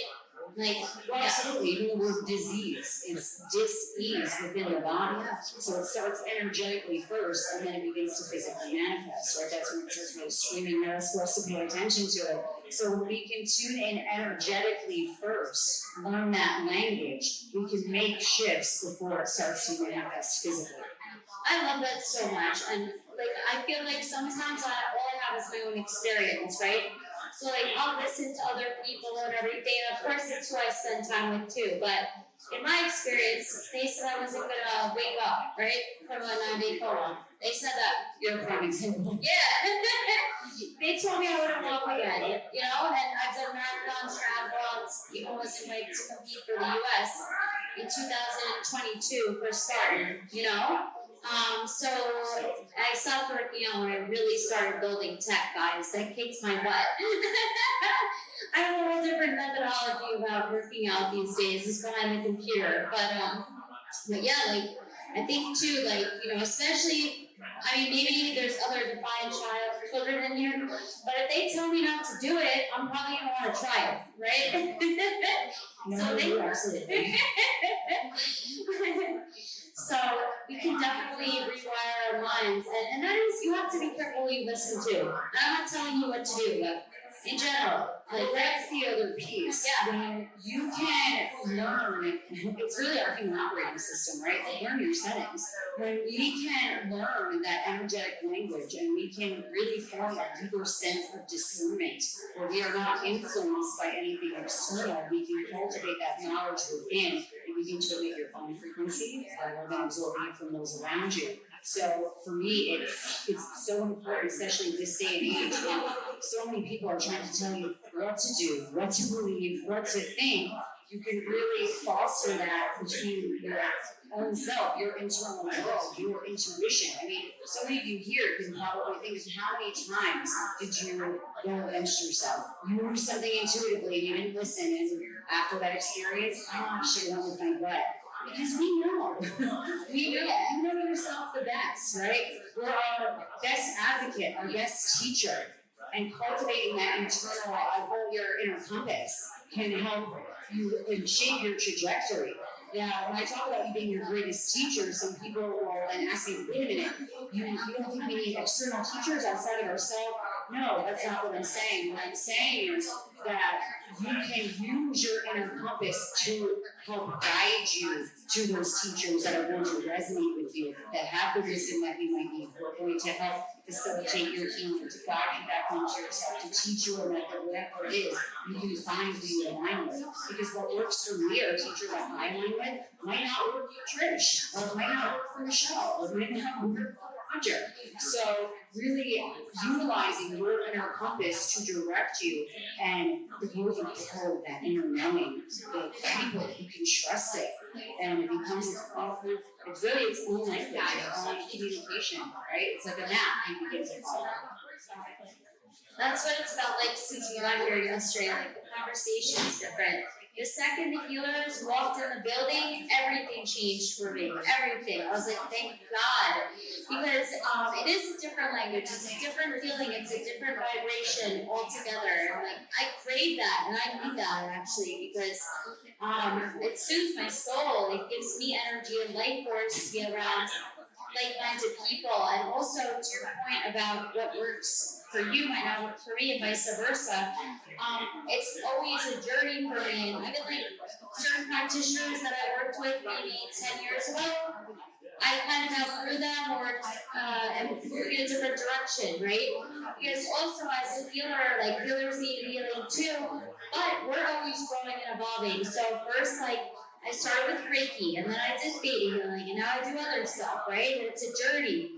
So, and some stuff that I do, like people are like, what type of a healer are you? And I'm like, I don't have a title. You know what I mean?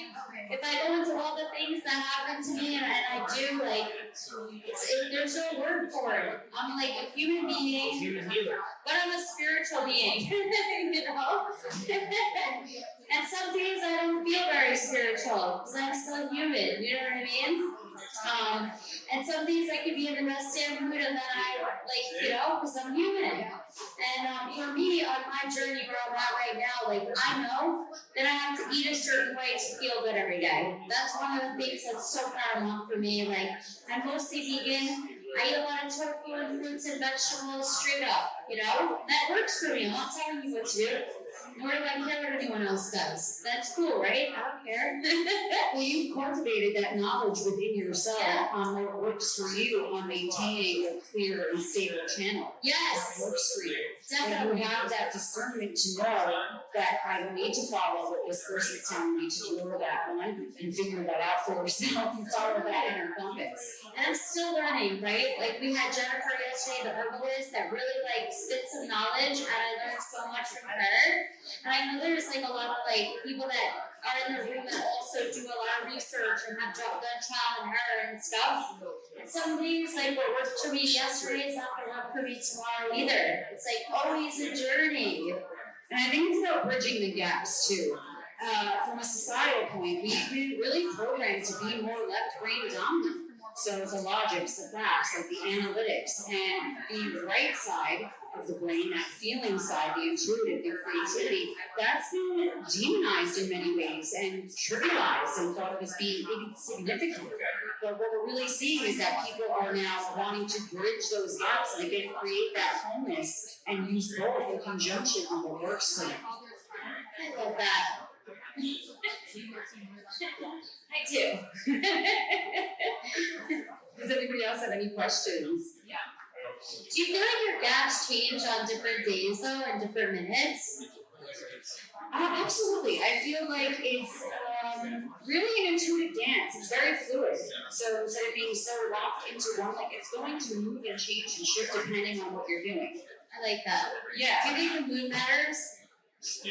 Well, I mean, we can talk into those energetics, but I think too, it's really more getting into, again, having that understanding. Like you, for example, with all the work you're doing with Healerverse, how many times have you had to shift into more of that left brain side, that masculine side, with the logic and the analytics and the facts to get things done? But the beautiful aspect when you've tapped into that right brain, that intuitive and feeling side of you, when it knows who you should connect with, right?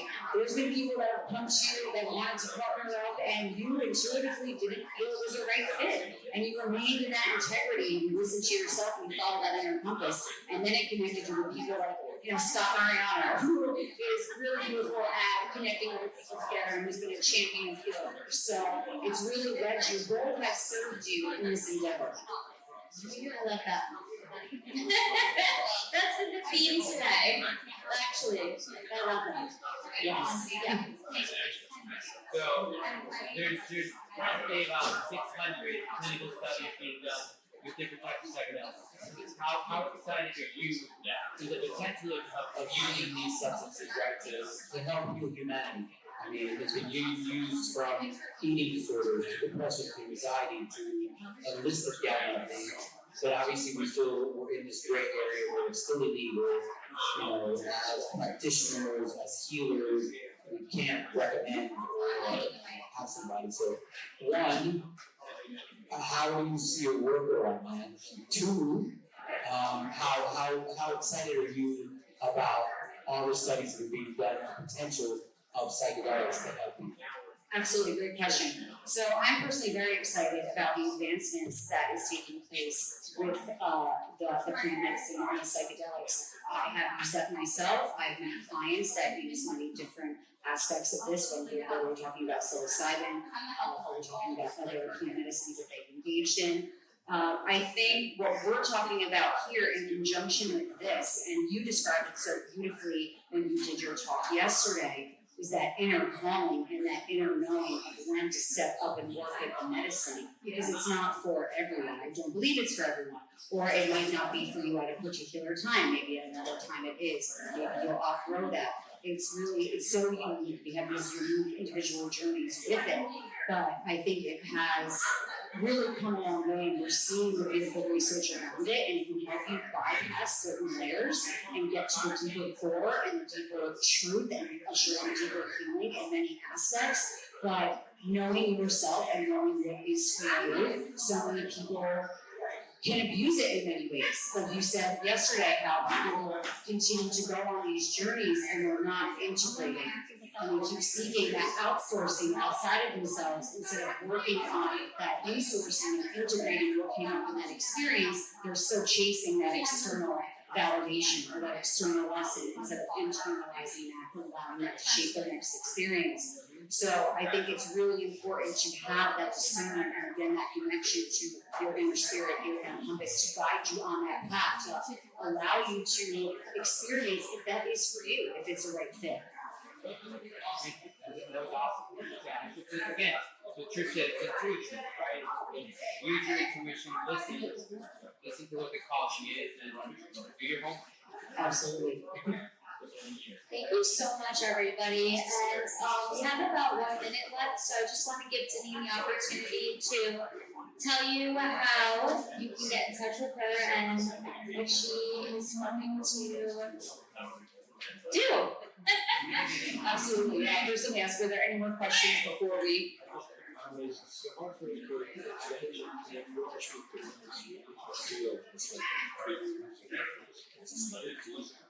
I'm sorry, say that again?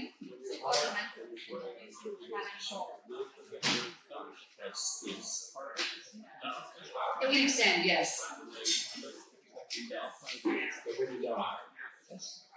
So with that, it's very interesting because our auric field can change depending on what we are experiencing internally. So if we're stressed, if we're sick, it can be closer to us, more penetrable, more porous, right? And so I think in a stronger auric field that happens, right? That we have those coherent pathways, right? It's more stable, it's more organized. We saw a lot with that too. I mean, with COVID, how many feet did we have to be apart from everybody? What did they tell us? 6 feet. That kept us very disconnected from each other. So we weren't, that also played into a role of not being able to co-regulate with each other and having that energetic connection kept us very far away from each other. But we can even build up that magnetism and that auric field, and it can stretch even beyond that. So it's really beautiful what we can do to strengthen our field, empower it. It's almost like it's from those like Super Mario video games when he takes like that mushroom and he powers up and he's got all that power and that energy and he can fly through the video game. It's kind of like that. We are able to do that with our field. But the part that I love about it is that it's so natural for us to do. Like, we don't have to buy anything. You don't have to see a certain person. You can create those stable pathways through yourself, through your intention, through your breath. That's all you. I'm a firm believer that we are natural alchemists. We are the alchemists and the alchemy itself. That's why we have natural alchemy. So, yes, if you would like to get in touch with me, or if you have questions, or to work with me at all, you can find me on Instagram, Natural Alchemy, and also you can find me anywhere on the Healerverse LinkedIn. Trish tags me and everything there. I do have some special master classes. I have an Inner Compass Masterclass that dives into everything we're talking about here with the body and regulating the nervous system. I lead you through a guided intuitive body scan, and then there's supplemental worksheets after that you can build up your own library of your intuitive discernment and the intuitive inventory of your energetic information that you collect within yourself. Really learning your language. Thank you so much. Alright, everybody, we're gonna take a 5-minute break. That we can just have a little dance party, and then we're putting Dr. Tim on. So thank you so much. And please get along. You want to talk to her. Thank you guys so much. Thank you. There's a heartbreak coherence technique that we'll be doing tomorrow. Please come in crowd. We'll try to get into some more energetics and a little fun stuff. Thank you. Thank you, everybody.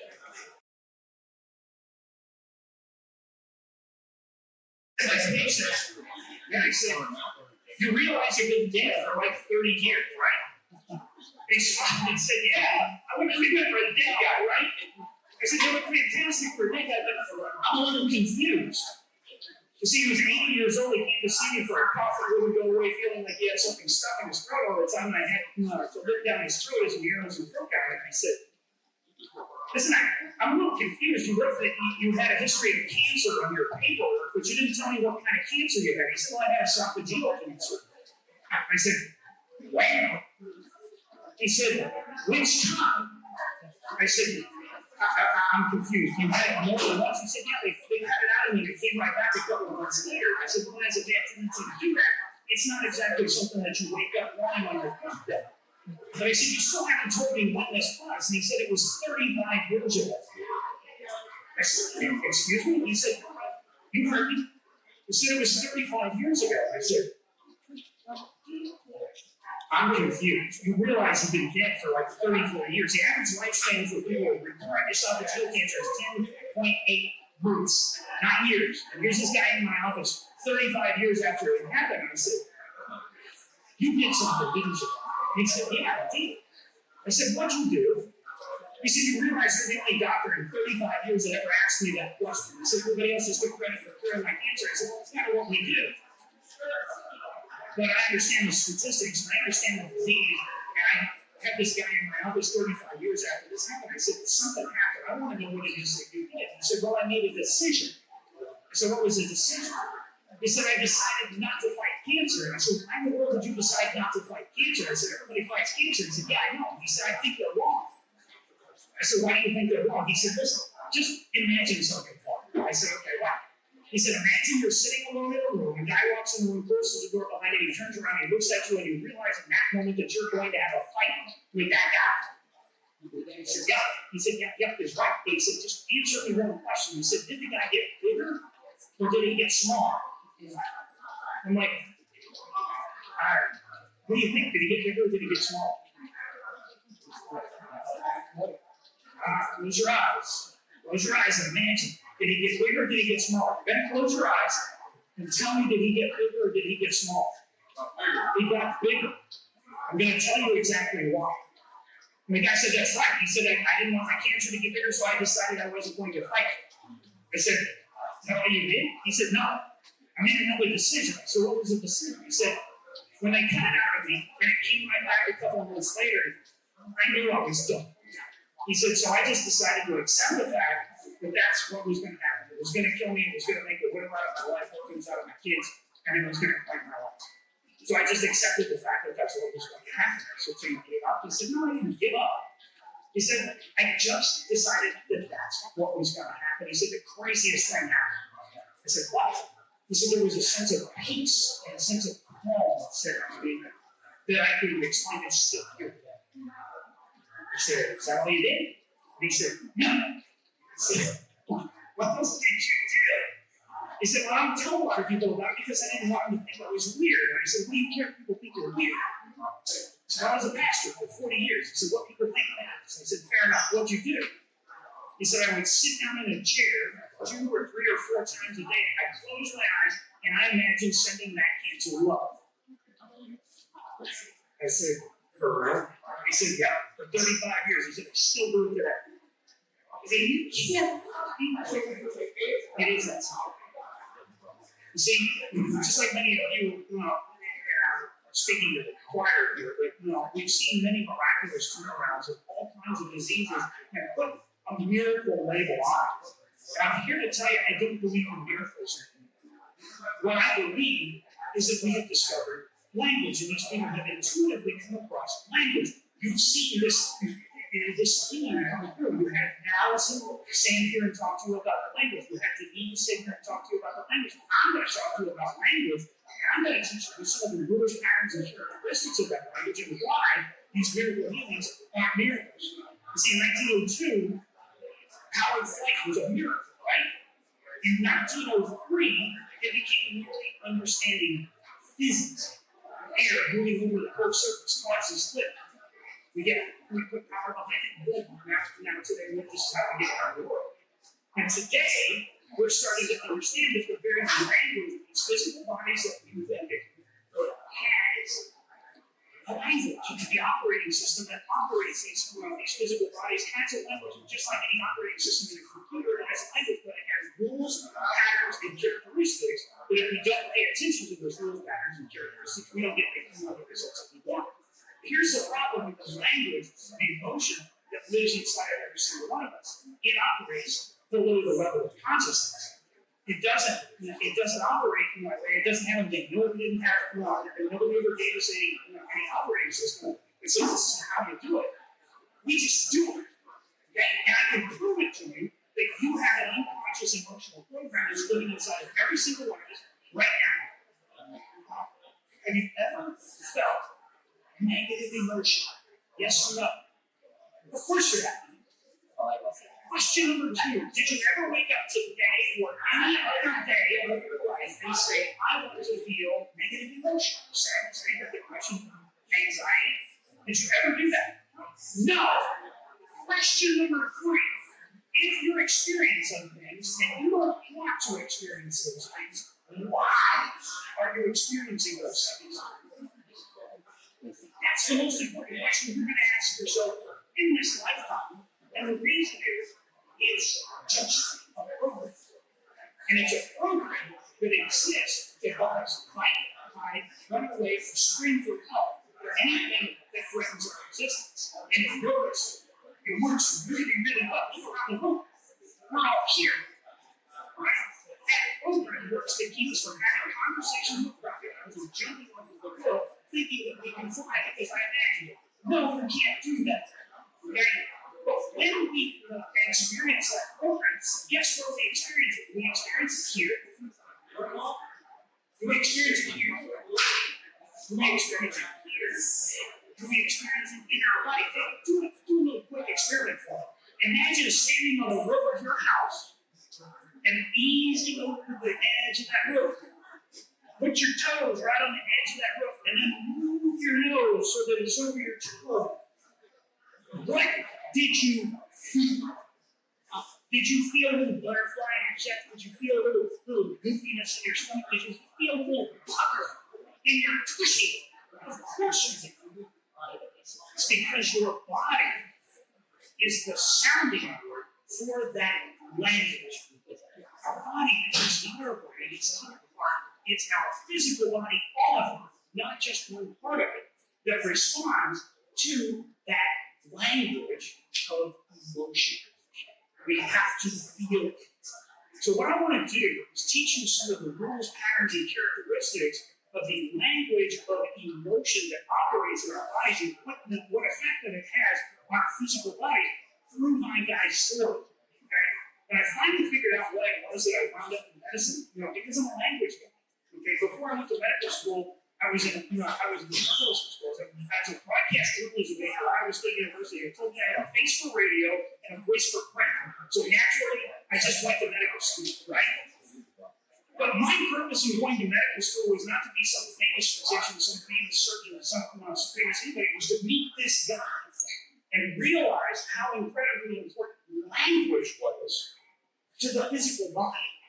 So what I want to do is just take a few minutes and teach you guys some of the rules, patterns, and characteristics of the language of the operating system through his story. And the first thing that this guy did is he decided not to fight cancer. Okay? So why would you decide not to fight cancer? We come to find out what he taught me in that one statement. Intuitively, he understood the difference between negative and positive emotion. Okay? Do you know the difference between negative and positive emotion? I was 50 years old before I figured out what the difference is between negative and positive emotion.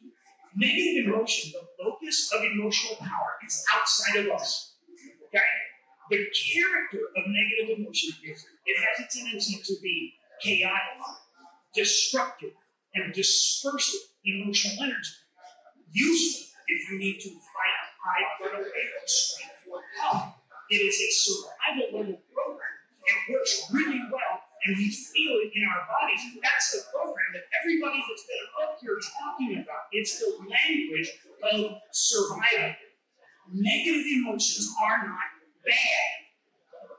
Positive emotions are not good. They are both useful, but they serve us at different levels. Okay? And all of those negative emotions are nothing more than a survival mechanism. It's nothing more than a deck program. And now we know, after lots and lots of people that researched this, we're starting to find that program actually lives in our DNA. Okay? We know today, we can measure. There's a guy over here, James Picerno. He built a business on finding behavioral information that lives in our DNA, not just structural, but behavioral information in that DNA that we can now use to help people avoid problems. 2015, there was another study for Rachel. If you guys have never seen this study, you see the Canadian research that they put up there.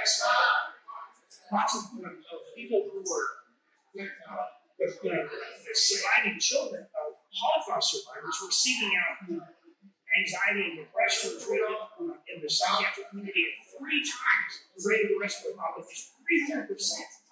And this girl started, I think it was research when she put DNA samples from both the Holocaust survivors and from their children. Guess what she finds? Long strings of methylated DNA in both of these populations that they didn't see in the control population. Wouldn't it be useful?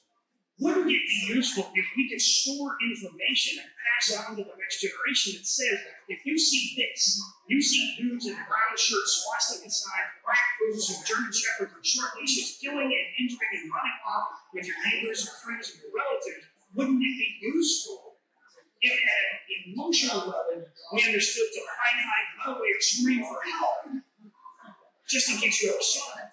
Because the primary language that we use to speak with is not our primary language, it's our secondary language. The primary language of the entire human species is emotion. And if we don't understand the very nature of that emotional program, you don't understand the rules, patterns, and characteristics of that language, we can't manipulate. Let me demonstrate. I'm going to say some words and try and communicate with you. Okay? How about this? Happy, live, dog, house, bowl, throat. Did you guys all understand the words that I used? Yes. Okay. Did it mean much to you? Okay, let me try using the same words using the patterns, the rules, and the characteristics of the language. The dog that lives at my house is happy when you throw her the ball. Now, did I convey more meaning in that second sentence than the first? Right. So as long as we walk around experiencing emotion but not paying attention to the rules, patterns, and characteristics of that language, we don't communicate, and therefore we don't reflect in our physical bodies the tremendous power that we can when we really understand the rules, patterns, and characteristics. So the number one thing is you have to, and probably the most important thing that I can teach you about it is the difference between negative and positive emotion. Negative emotion powers out here. The character of that emotion is chaotic, destructive, dispersive emotional energy. If negative emotion is not saying responsive emotion, it's inside. It's secure, it's organized, it's creative, and it is conscious. Now, here's where it gets really cool. One of my jobs as a resident, as soon as I was doing she was taking cancer samples and walk down to the pathology lab and look at them under a microscope. Guess what cancer looks like under a microscope? It's chaotic. It is destructive, and when it breaks off this and breaks the whole piece, that it becomes destructive.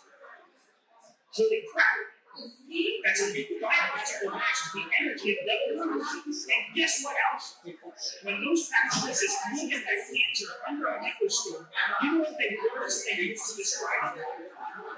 This looks really angry. They use these words. They use these words.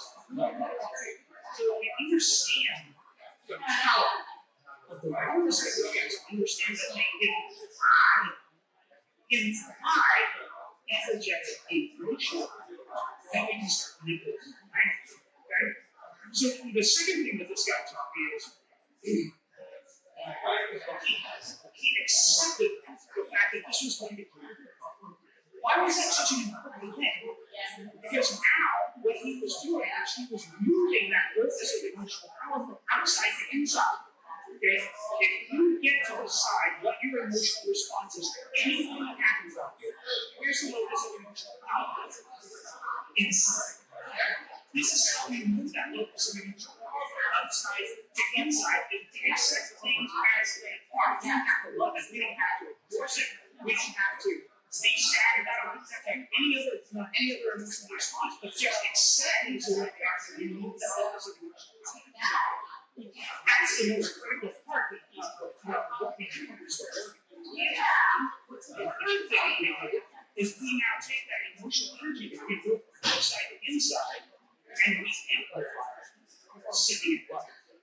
You know what Albert Einstein had? He was joking about the scene in this laboratory first in New Jersey. He always used to ask me, he said, you guys want to be as smart as me? And they're like, yeah, I want to be as smart as Albert Einstein. You know what he told her? He said, read fairy tales. Read fairy tales. He said, now, you guys want to be smarter than me? Like, yeah, we want to be smarter than Albert Einstein. You know, he said, read more fairy tales. And he understood implicitly that the conscious mind, the rational mind, is a faithful servant. But the intuitive mind, I would say the creative mind, the creative heart, is a sacred gift. Right? We created an entire civilization that honors the servant and ignores the gift. And that's the message that we're getting from this stage after today. All day long is that we have to learn to master the language of who we are. We have to master the language of emotion, which is the operating system for these physical bodies. And we can't think it. We have to feel it. That's the approach to the work. So last year, July, she posted on Facebook that she was in the hospital with basic cancer diagnosis. So I picked up the phone and said, what's going on? So I developed this huge bowel obstruction. They took me back to the hospital. They found the bowel obstruction was a 5.5 centimeter tumor in my large bowel. We took that out. The cancer that grew through that bowel, into my abdominal wall. She had surgery because she had grew through that. She had 3 centimeters of liver. Bowel floss was the first one we had to get into CEA to cancer. 50 black. They said, they told me I'd be dead by Christmas. I said, want to do something fun? He's like, sure, why not? I told him my story. I said, how would you like to go out with me? He's like, yeah, I got nothing to lose. Okay, so we start working with one another. Every week, we start talking about how we can move that girl and how we can step further off life. Completely justified in a very angry way she was when she was my neighbor. We used to sit down and drink a lot of beer and tell her jokes. And we used to make fun of her in such an angry way. We didn't realize what was going on. But that anger, that emotional energy was being reflected in her physical body the same way that the language returns it should. So when we started transmuting all of these different crazy things that had happened in her lifetime, she started to shift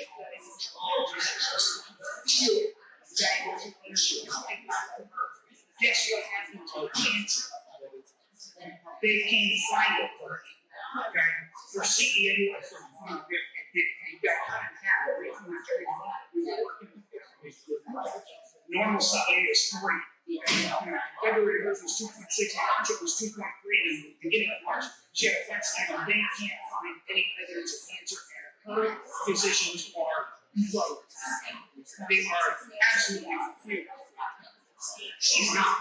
Now she knows that the most that she carries around are the language of the operating system, that physical body. Oh my gosh, we are peeling the label off of miracle and putting the appropriate label on it. And that is wow. Thank you, Allison, for starting it all. Thank you, Denene, for bringing the program further. And thank you for listening to some crazy stories, but they ain't crazy. This is how we grew our entire civilization from being survivors, which we've done very, very well for a very long time. So the creative, loving, beautiful society that we are absolutely living. Thanks for being a part of it. I appreciate you. Thank you.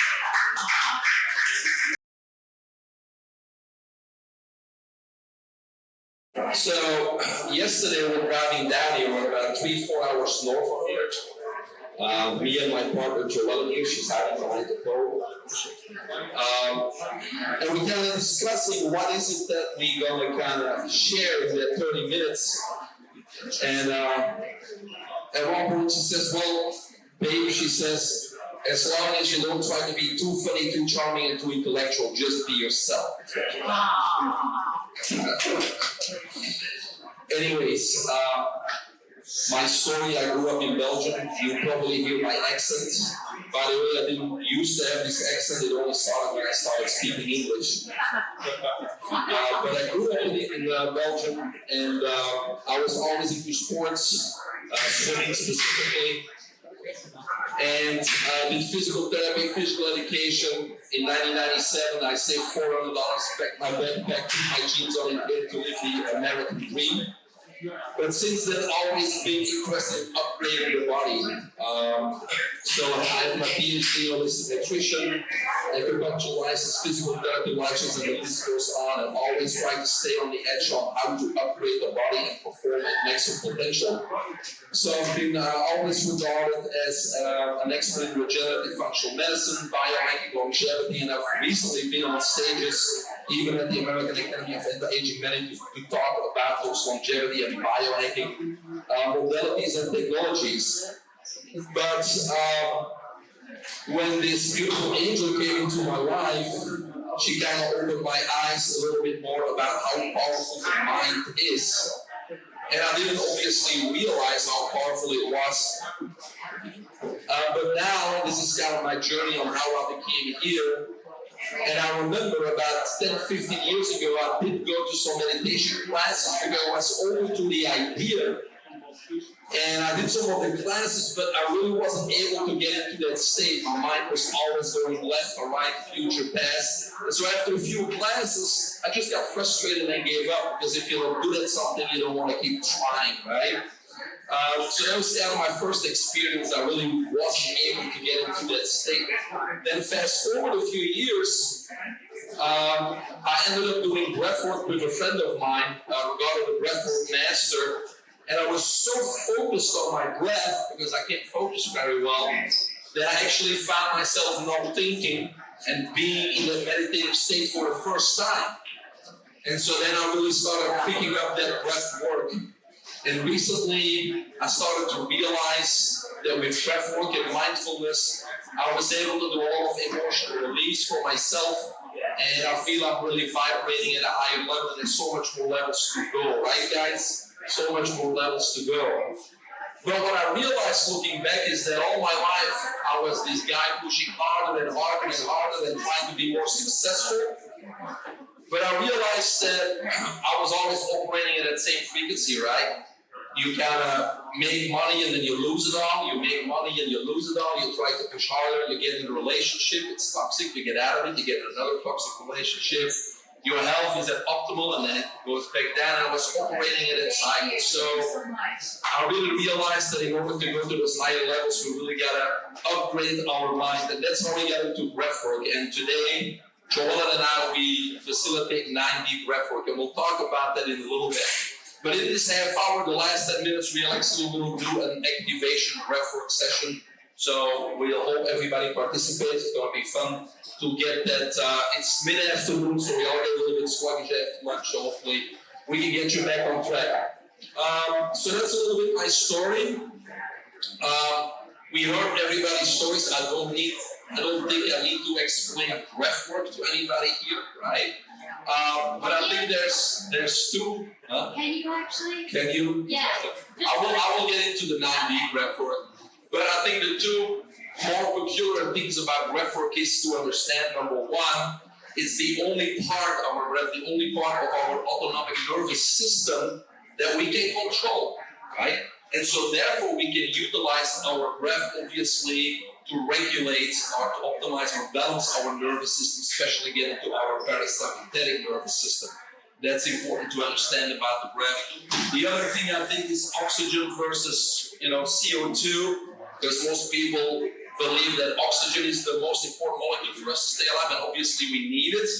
But I may question that fact and think that maybe CO2 is more important, because if we build our CO2 tolerance and we can exchange more CO2 for oxygen, we will obviously live longer and expand our life, overcome disease, and promote longevity, right? So that's kind of the first application I feel of breathwork is if you want to be healthy, if you want to live longer, we need to learn how to breathe properly. You guys know, some people may not, but a proper breath or a normal breath should be where? In through the nose and out through the nose, right? Our mouth is designed to eat, yummy, yummy, and to speak, which we can do very well, normally, right? But our nose in the middle of our face is there to breathe in and out. So normal breath is 5 counts in through the nose and 6 counts out through the nose. You guys want to practice that one round here? So it's a long time. In and out through the nose. 5 in. Here we go. Ready, set, and in. 2, 3, 4, 5, and out through the nose. 1, 2, 3, 4, 5, 6. That's a normal breath, right? So that's what we gotta practice during the day. Now, if we would do that, we only would take 5.5 breaths on average per minute. Right now, most people breathe one through the mouth, 16 to 20 times. So think about it, we would increase our efficiency by over 300%. It may be the number one biohack right there. And people may think, oh, but we need oxygen. Sure, we need oxygen, but oxygen is also what? Oxidative stress, which means what? Rusting, aging, right? So if you don't want to age, we need to really manage our breath and be a lot more effective with our breathing. The other way that we can utilize our breath, obviously, is to get from our flight and fight that Dr. Teel talked about and everybody else talked about, is to get into that from sympathetic to parasympathetic. And that's very easy to do with breath. We just need to exhale longer than we inhale. So let's practice that. What we're going to do is we're going to breathe in three counts in through the nose and 5 out through the mouth. We're going to do that 3 times. To kind of get from a flight, fight, stressing situation into a reset, relaxing situation. Okay, here we go. In through the nose for 3, ready, set, and in. 2, 3, and out through the mouth. 2, 3, 4, 5, and in through the nose. 2, 3, and out through the mouth. 2, 3, 4, 5. One more in. 2, 3, and out through the mouth. 2, 3, 4, 5. That's how we let things go and regulate ourselves going from sympathetic to parasympathetic. The other application, as we talked about a lot too already this weekend, is to have an emotional release, that emotional trauma that our body, our soul is holding on to. We can release that with breathwork, right? And then the last application I would say is what we've been talking about so much already is it allows us through our breath to access our subconscious mind, to put that ego aside to stop that monkey mind from controlling everything that we do and get deep inside our body, because that's our language. Our emotions are our body. So we can release those emotions through breathwork. We can bring them to the surface and then release those emotions, right? It's also a way, as you guys know, to finally get in contact with what? With that higher being, whether that you call it God or source. We can get in contact with that. And that's the space where we do what? Visualizations, affirmations, and all those types of things, so we can create our future and our life. So there's so many applications of breathwork, and you're in 100% control of that. You can control that one part of your autonomic nervous system. So those are the applications. Now, what Joella and I like to do is we do 9D breathwork. So what is 9D breathwork? For us, it's kind of the next step of breathwork, where we incorporate basically 9 components that individually, those 9 components or elements have been scientifically proven by themselves to facilitate us getting into that space. And so what 9D breathwork does, it combines those 9 components, synergizes them into one journey that allows you to go much faster and deeper into that experience. So what are those 9 components? Well, we have a 9D multi-dimensional sound system going, right? So we have this soundtrack going. We have, we're doing somatic breathwork. We'll explain what that is. We do somatic breathwork. We have a voice guidance coach, so it's the coach that guides you through the experience. We have the solfeggio frequencies, all 7 of them. We have the 432 hertz harmonic toning or tuning. We have binaural beats or binaural brain entrainment is what we call it. What else? We got 9 of them. We got a few more. We got affirmations, and we got we got composed music. We got world-class music. And so the way it's done is the journey of the breath journey is created, but all those sound effects are perfectly synergized with where we bring that journey as the breath master, right? So what we have seen, because as you heard my story, it took a long time for me to finally get access to this, right? And so, because I got a strong mind and it can be very positive or very negative, right? So I feel this is a way for especially beginners to actually have a result, or at least get an awareness after just 1 or 2 experiences, like, oh, there's more to this life, let's deep into it. And for experienced people, it's a way for me to get faster and deeper into that state, and that's the 9D experience. Now, we can't experience today because you need headphones, but at the end, we can give you a QR code from our website. On the 9D Breathwork page, there's a 5-minute activation for free, so you can go home, do it later. We have headphones in if you want to practice it today. I got my headphones with you. I can play it on the phone. So you have a little bit of an experience of what that 90 sounds like. It's like going to Disney and having all the sounds around you. So it's an experience that even your kids probably want to do because it's so cool. So that's a way to get them to do some breathwork. That's what we do with our kids, right? So that's the experience. But during this experience, you really get, it's an immersive experience just because of all those 9 components synergizing, right? Now, what we do is we do somatic breathwork or somatic breathing. So what is that? Soma means body, right? So what we're doing is we're bypassing this mind. We're bypassing the monkey mind. We don't want any filters. We want the body to bring the emotions up and release them, right? So we know that in conventional or traditional medicine, we know that we have the top-down approach. There's the psychotherapist, there's the talk therapist, and so we talk to them and we trying to figure out and understand what happened to us, and that may not be bad unless we don't release it. Then it actually could make things worse, right? Because we bring all that history back up. So what we're doing with somatic breathwork is we bypass the mind and the monkey mind, because we can suppress many things with the mind, and we tell ourselves stories, and only 50% of those stories are true, right? So we bypass it because we can suppress things, but the body knows everything. The things that we even forget and suppress with our own, the body knows those. So when it comes to this somatic breathwork, we're not trying to understand anything. We're not trying to rationalize anything or connect the dots. what we really want to do is whatever those events were, we want to bring that emotion to the surface and simply get rid of it to create that space in our body, release that energy, and then replace it with some good stuff, whether it's abundance or love or light or whatever it may be, okay? So that's the purpose of somatic breath work, is that the body bring up those things that are no longer necessary, that are holding us back, and then release those. And so what we're going to do, we're going to practice right now the breath that we're going to use in our 10-minute breath work. And then, are you guys ready to do that 10-minute activation with the breath work? Yeah. All right, cool. So we're going to do what we call a euphoric breath or a two-step breath. All right? So I'm going to demonstrate it, and then we're going to practice a little bit before we go into the breath work. That good? All right. So the two-step breath or euphoric breath, the first thing is we're going to breathe in and out through the mouth, because we don't have much time, so we want to get as much oxygen going as we can, right? So in and out through the mouth, we're going to breathe in, and for those that are familiar with breath work, put one hand on your stomach, one on your chest, because the first step is you want to breathe into the mouth deep and into the belly, and the belly needs to expand. The second step is you continue your inhale into the chest, and then you let go.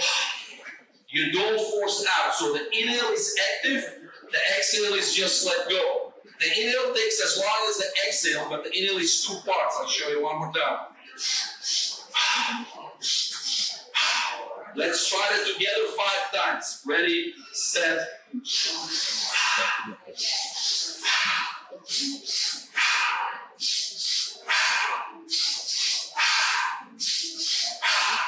All right, 5 times. Now, we're going to do one more thing. Instead of 1, 2, 3 or 1, 2, let go, we're going to try to make this a circular motion, a flow. Instead of breaking it up in 3 parts, I want us to make a flow of energy. So it's going to be...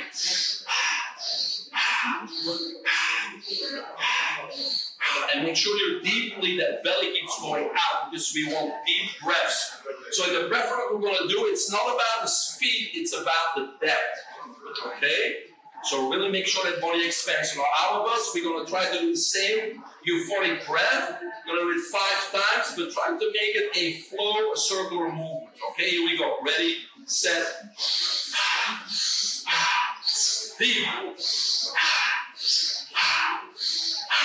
Good job. Now remember, the going in is active, the out is just let go. Now since we have a nice group together here, let's put that collective intention, because we're going to activate. So let's all activate love today, right? Let's all activate love. So while we breathe in through the mouth, I want you to think love. I want you to see love. And if you don't know what that is, or you don't have an idea, just see the letters L-O-V-E. Think about it. Breathe in love and feel love. When you exhale, I want you to just think let go. I don't want you to necessarily focus on a word like worry, fear, jealousy, because I don't want that word or that thought to take over our love action today. Just let go of whatever does no longer serve you. Just let go of whatever no longer serves you. So we're going to inhale, think love, exhale, let go. All right? That's what we're going to do during our activation. Now, before we start, I'll tell you what's going to happen. All right? We're DJing just a little bit. When I give it Sam's going to put music on, I want it to be loud, because I want everybody to kind of feel them in their own space, and the music kind of is going to help you kind of emerge a little bit. Okay? So it's okay if they hear it over there too. We're going to put it loud. Now, what's going to happen, or what we're going to do is we're going to go 2 minutes. I'm going to measure it. We're going to do 2 minutes of this breathing. Straight 2 minutes. All right? The deeper you go, the better. If you feel uncomfortable, just back off a little bit, no big deal. But for you guys, today I ask you to lean into it. If it gets uncomfortable, lean into it. Go, go, go. Deeper, deeper, go. It's only 2 minutes. Who's been through a tough time in their life before? And you still survived. We have 100% survival rate right now. All I'm asking is to put in 10 minutes of effort. Lean in. You can do it. Right? Like Caesar said yesterday, Like Caesar said yesterday, this is the best day of your life. Yes. Yesterday is just a memory. Tomorrow's a fantasy. We're right here to push through. It's only 2 minutes. As deep as you can. After 2 minutes, I'm going to ask you to inhale deep and hold for 1 minute. Now, during the hold, for those who are new to breathwork, I don't want you to start your monkey mind. I want you to hold your breath and think about, what is my body telling me? How do I feel? Is there tingling? What's going on in my body? I inhale love for 2 minutes. Where is that love? Can I feel the love? Can I feel the light? I want you, during the breath hold, be in your body and communicate with your body and ask, what's happening in my body? Don't let your monkey mind take over. If it goes like, oh, I need to pee, or I'm going to go to this, pull it straight back inside and listen to your body. 1 minute. If for some reason you can't hold that breath, that's okay. Just let go and start your breathing before everybody else already. Okay? That's round one. There's one more round. We're going to do that immediately, the 2 minutes again. And then we're going to do a 1.5 minute breath hold. Okay? And then we're done. During the breath holds, body. And I'll remind you, I'll guide you through this, all right? So it's not long, it's going to be 7-8 minutes. Are you guys ready? Yeah! Of course, I want you to close your mind. You can put the music on. This works. Yes. All right, put it loud. So first, close your eyes and just try to get into your own space right now. We're just going to take a few seconds to simply get into your own space, into your own body. Just relax. Breathe in through your nose, out through your mouth. In through your nose, let go through your mouth. One more time before we start. In through your nose, and let go. We're going to start the 2 minutes. Ready, set, and go. Deep. Let the belly expand. Expand the belly. Deep. The speed's not important. Take your own pace.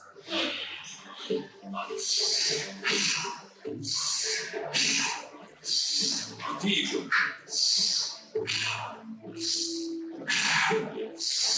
Half a minute.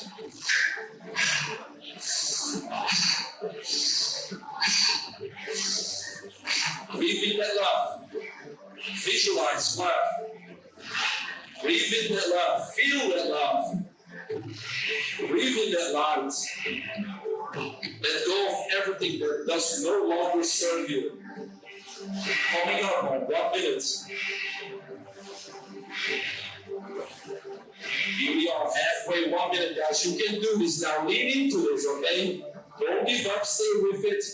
If you can, go a little bit deeper. You can even go a little bit faster, but do not lose your depth. Keep breathing.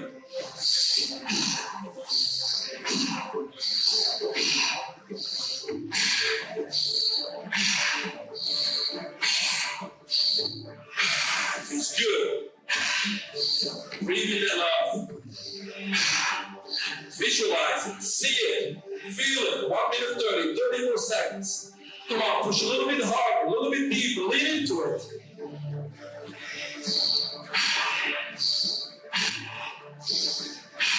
15 seconds. I will count down, and then we're going to take a big inhale with the mouth and hold for 1 minute. 10 more seconds. Keep going. Few more breaths in. Push. Push. 5, 4, 3, 2, 1. Big inhale and hold. Going to your own space. Stop your monkey mind. How is your body feel? Connect with your body. What do you feel right now? Do you feel the love? Your body should be very light. Do you see the light in your body? It's peaceful. We're already half a minute, guys. Half a minute, already half a minute more. Hold that breath. Sink deeper inside of yourself. Feel your cells energizing. Feel those brain cells rewiring. We only got 15 more seconds. You can do this. And then we immediately jump back into our second round.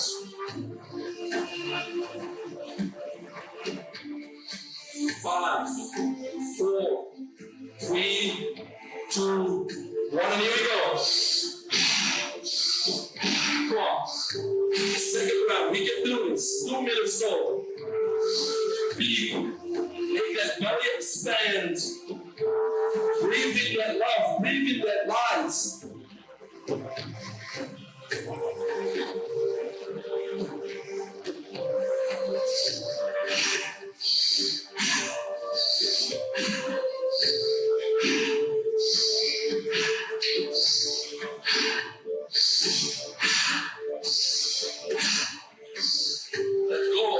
That does no longer serve you. Get rid of the worry, the fear, the jealousy. Let go of it. Let go.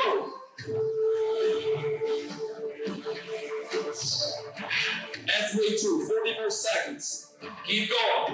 For those who can't, go deeper and faster. Now, come on, this is the sprint.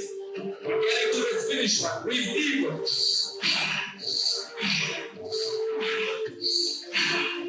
Breathe in that love, breathe in that light right now. Come on, you can do it. 20 more seconds. Let's go. 15. I'm going to count down in a little bit. We're going to take a deep breath in and hold for 1 minute and 30 seconds, and you can do it. A few more breaths and in. Full breaths. 5, 4, 3, 2, 1, and in. Hold. Go inside your body. Feel that peace, feel that love. Now imagine your feet. Your feet are lighting up.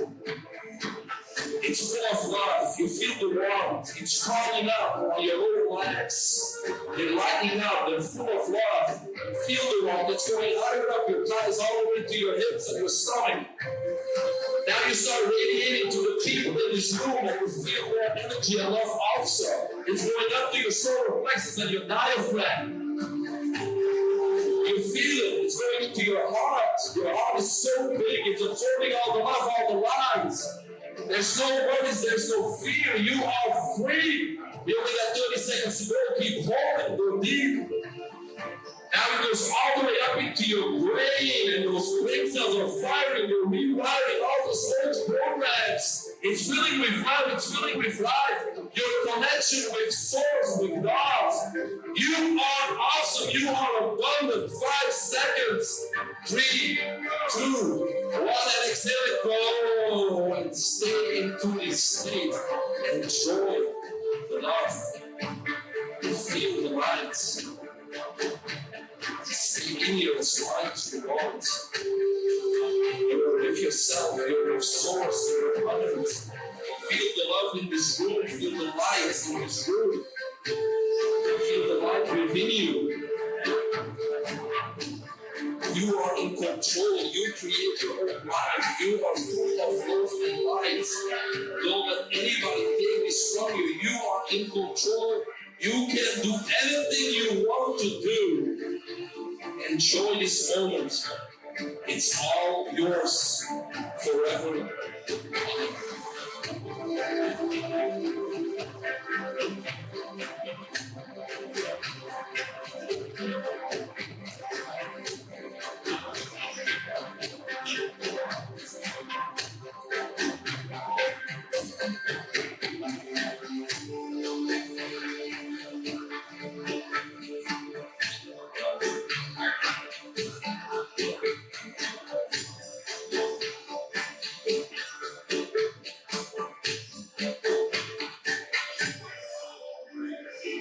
Slowly come back to your body. Feel your feet, feel your hands, feel the seat underneath you. Feel grounded. Bring that love and light back into the 3D world. And open your eyes whenever you like. And feel that body. Take your time. You're in control. Go ahead.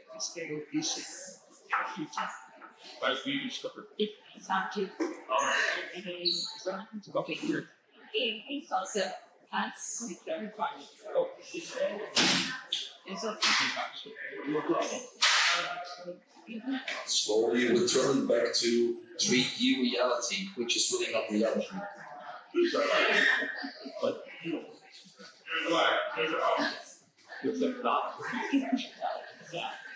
And I see smiles. You guys feel the love.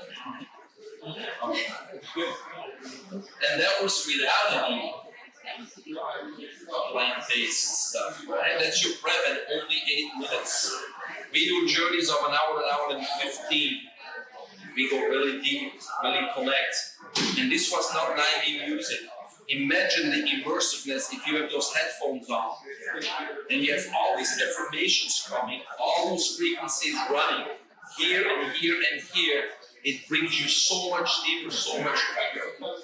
And that's why I like this 9D breathwork, because even for the novices, the beginners, in 1 or 2 sessions, they actually will experience something they never experienced before, and then there's no stopping, right, guys? How can we ever go back to where we were? We need to keep moving forward, right? So that's where we are. So I urge you to, we have business cards with QR codes right here. On the homepage, again, there's a 5-minute activation. Then you can do something like this, but with the music, so you can experience that effect. And then there's a calendar on that page too. Our next journey, in hour and 50 minutes, is about letting go of those emotions. It will be Tuesday, 7 to 9 p.m. You can be anywhere in the world. It's through Zoom. We optimized. It took me hours and hours and days to optimize Zoom, so I can give you guys the experience that is amazing, even through Zoom, right? So check it out. At least try one of those journeys, an hour 15. You need to be committed, because breathwork is what? Work.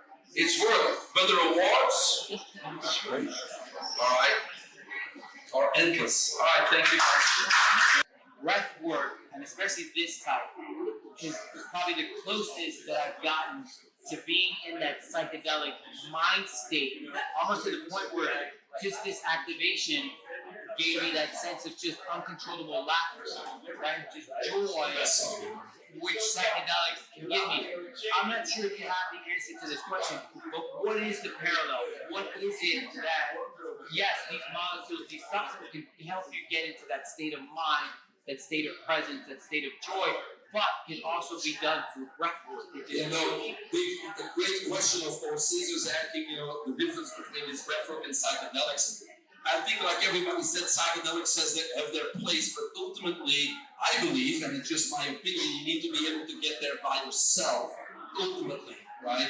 So, I have to thank psychedelics, because I was kind of not tricked into it, but I was never really open to do any ceremony in the past. And then, I was with Joella somewhere, and somebody wanted to do a journey, and last minute I kind of got talked into it. And I had a really great experience, and that kind of motivated me to get into this field. So I think many times it's, especially when you have a strong mind like mine too, and you're closed off or you're not open-minded, it's something like a psychedelic or a journey that can bring you into a state of awareness that you've never been before. And I think it has its place there for sure. It did for me. But now I'm trying to get there, obviously, without psychedelics. And I think for me, breathwork was the way to do that, because when I focus on my breath, then obviously my thoughts disappear, because I'm so focused on my breath. And again, I was always an athlete. I like to push hard and go hard. I actually have a world record in swimming, so I know how to push hard. So it's about really leaning into that discomfort, because if you lean into the discomfort, and you visualize that door that you need to push through to get to the other side, you just lean in while you're breathing, and suddenly there's this release, right? And it's your own body that, as you know, releases those chemicals. We have all the chemicals, but you're microdosing the psychedelics, they facilitate that process, especially in the beginning. But then I think you should only use it after this. That's just my opinion. Whenever you come to a next level, or you need another breakthrough, or you need to go to a higher level that maybe they come into place at a certain point. You see that higher level. So now you know where that finish line is. Now you can work yourself through that. So I think it has its place there.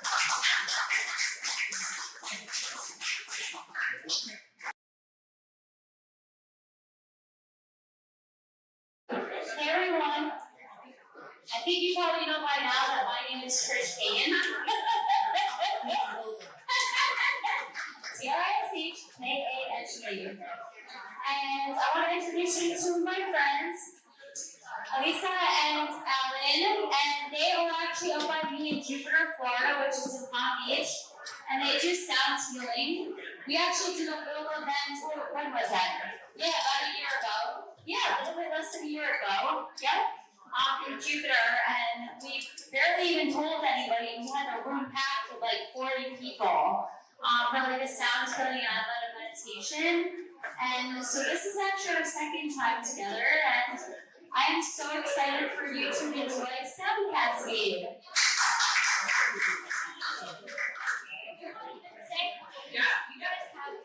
All right, thank you everybody. So my name is Alisa, this is Alan. So we are actually domestic partners, we are fiancés, and we're working partners. So yeah, it's working out. So I just want to give you a quick background about sound healing. All right, just a quick history, and then we're going to get into why we're all here, just to relax and set our intentions. So sound healing has been a home remedy favored by many cultures, actually for thousands of years. From historic Native American drum circles to modern shaman ceremonies in the Middle East, waves of soothing, echoing sounds from traditional wind and percussion instruments like we're going to be playing today, also known as a sound bath, help with stress, fatigue, and depression. Many other benefits as well. Through sound, we achieve a deeper understanding of self, enhanced awareness and compassion for others, and stronger connection to our universal source of higher power. Our practice combines a unique sound meditation experience that utilizes ancient and state-of-the-art instruments that evoke both immediate and long-term serenity and joy. We now ask you to set your attention for this sound cascade that you're going to experience over about the next 45 minutes or so. And just think about that as we're starting to relax and get into our center. We're going to go inward. Do we need emotional healing today? Do we need physical healing? Is something hurting us? And we have pains, aches, and pains. Do we need to resolve past trauma? Are we asking for intuition or guidance? Maybe we have a burning question in our minds and we don't have the answer. Are we going to ask that during our sound bath experience? So we ask and invite you all now. I know you're all students. A lot of times our attendees are laying on the yoga mats. But if you want to power down your eyes, take deep breaths in your nose, just like yoga, out through your mouth like a straw. Take 3 deep breaths and set our intention and enjoy the journey.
like music.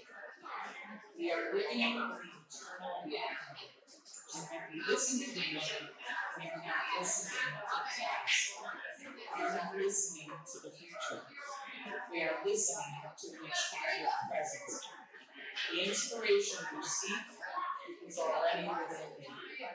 Be silent and listen. Now, invite you back into your bodies, into this space, into this moment. And we thank you for sharing yourself with us this afternoon. We as Cascade, we perform regularly all around the southeast and Florida. If you like a card, please take one. We have a brand new website coming. We have a website coming out that's going to be even better with all our upcoming events. And we'd like to see all of your beautiful souls again. Thank you.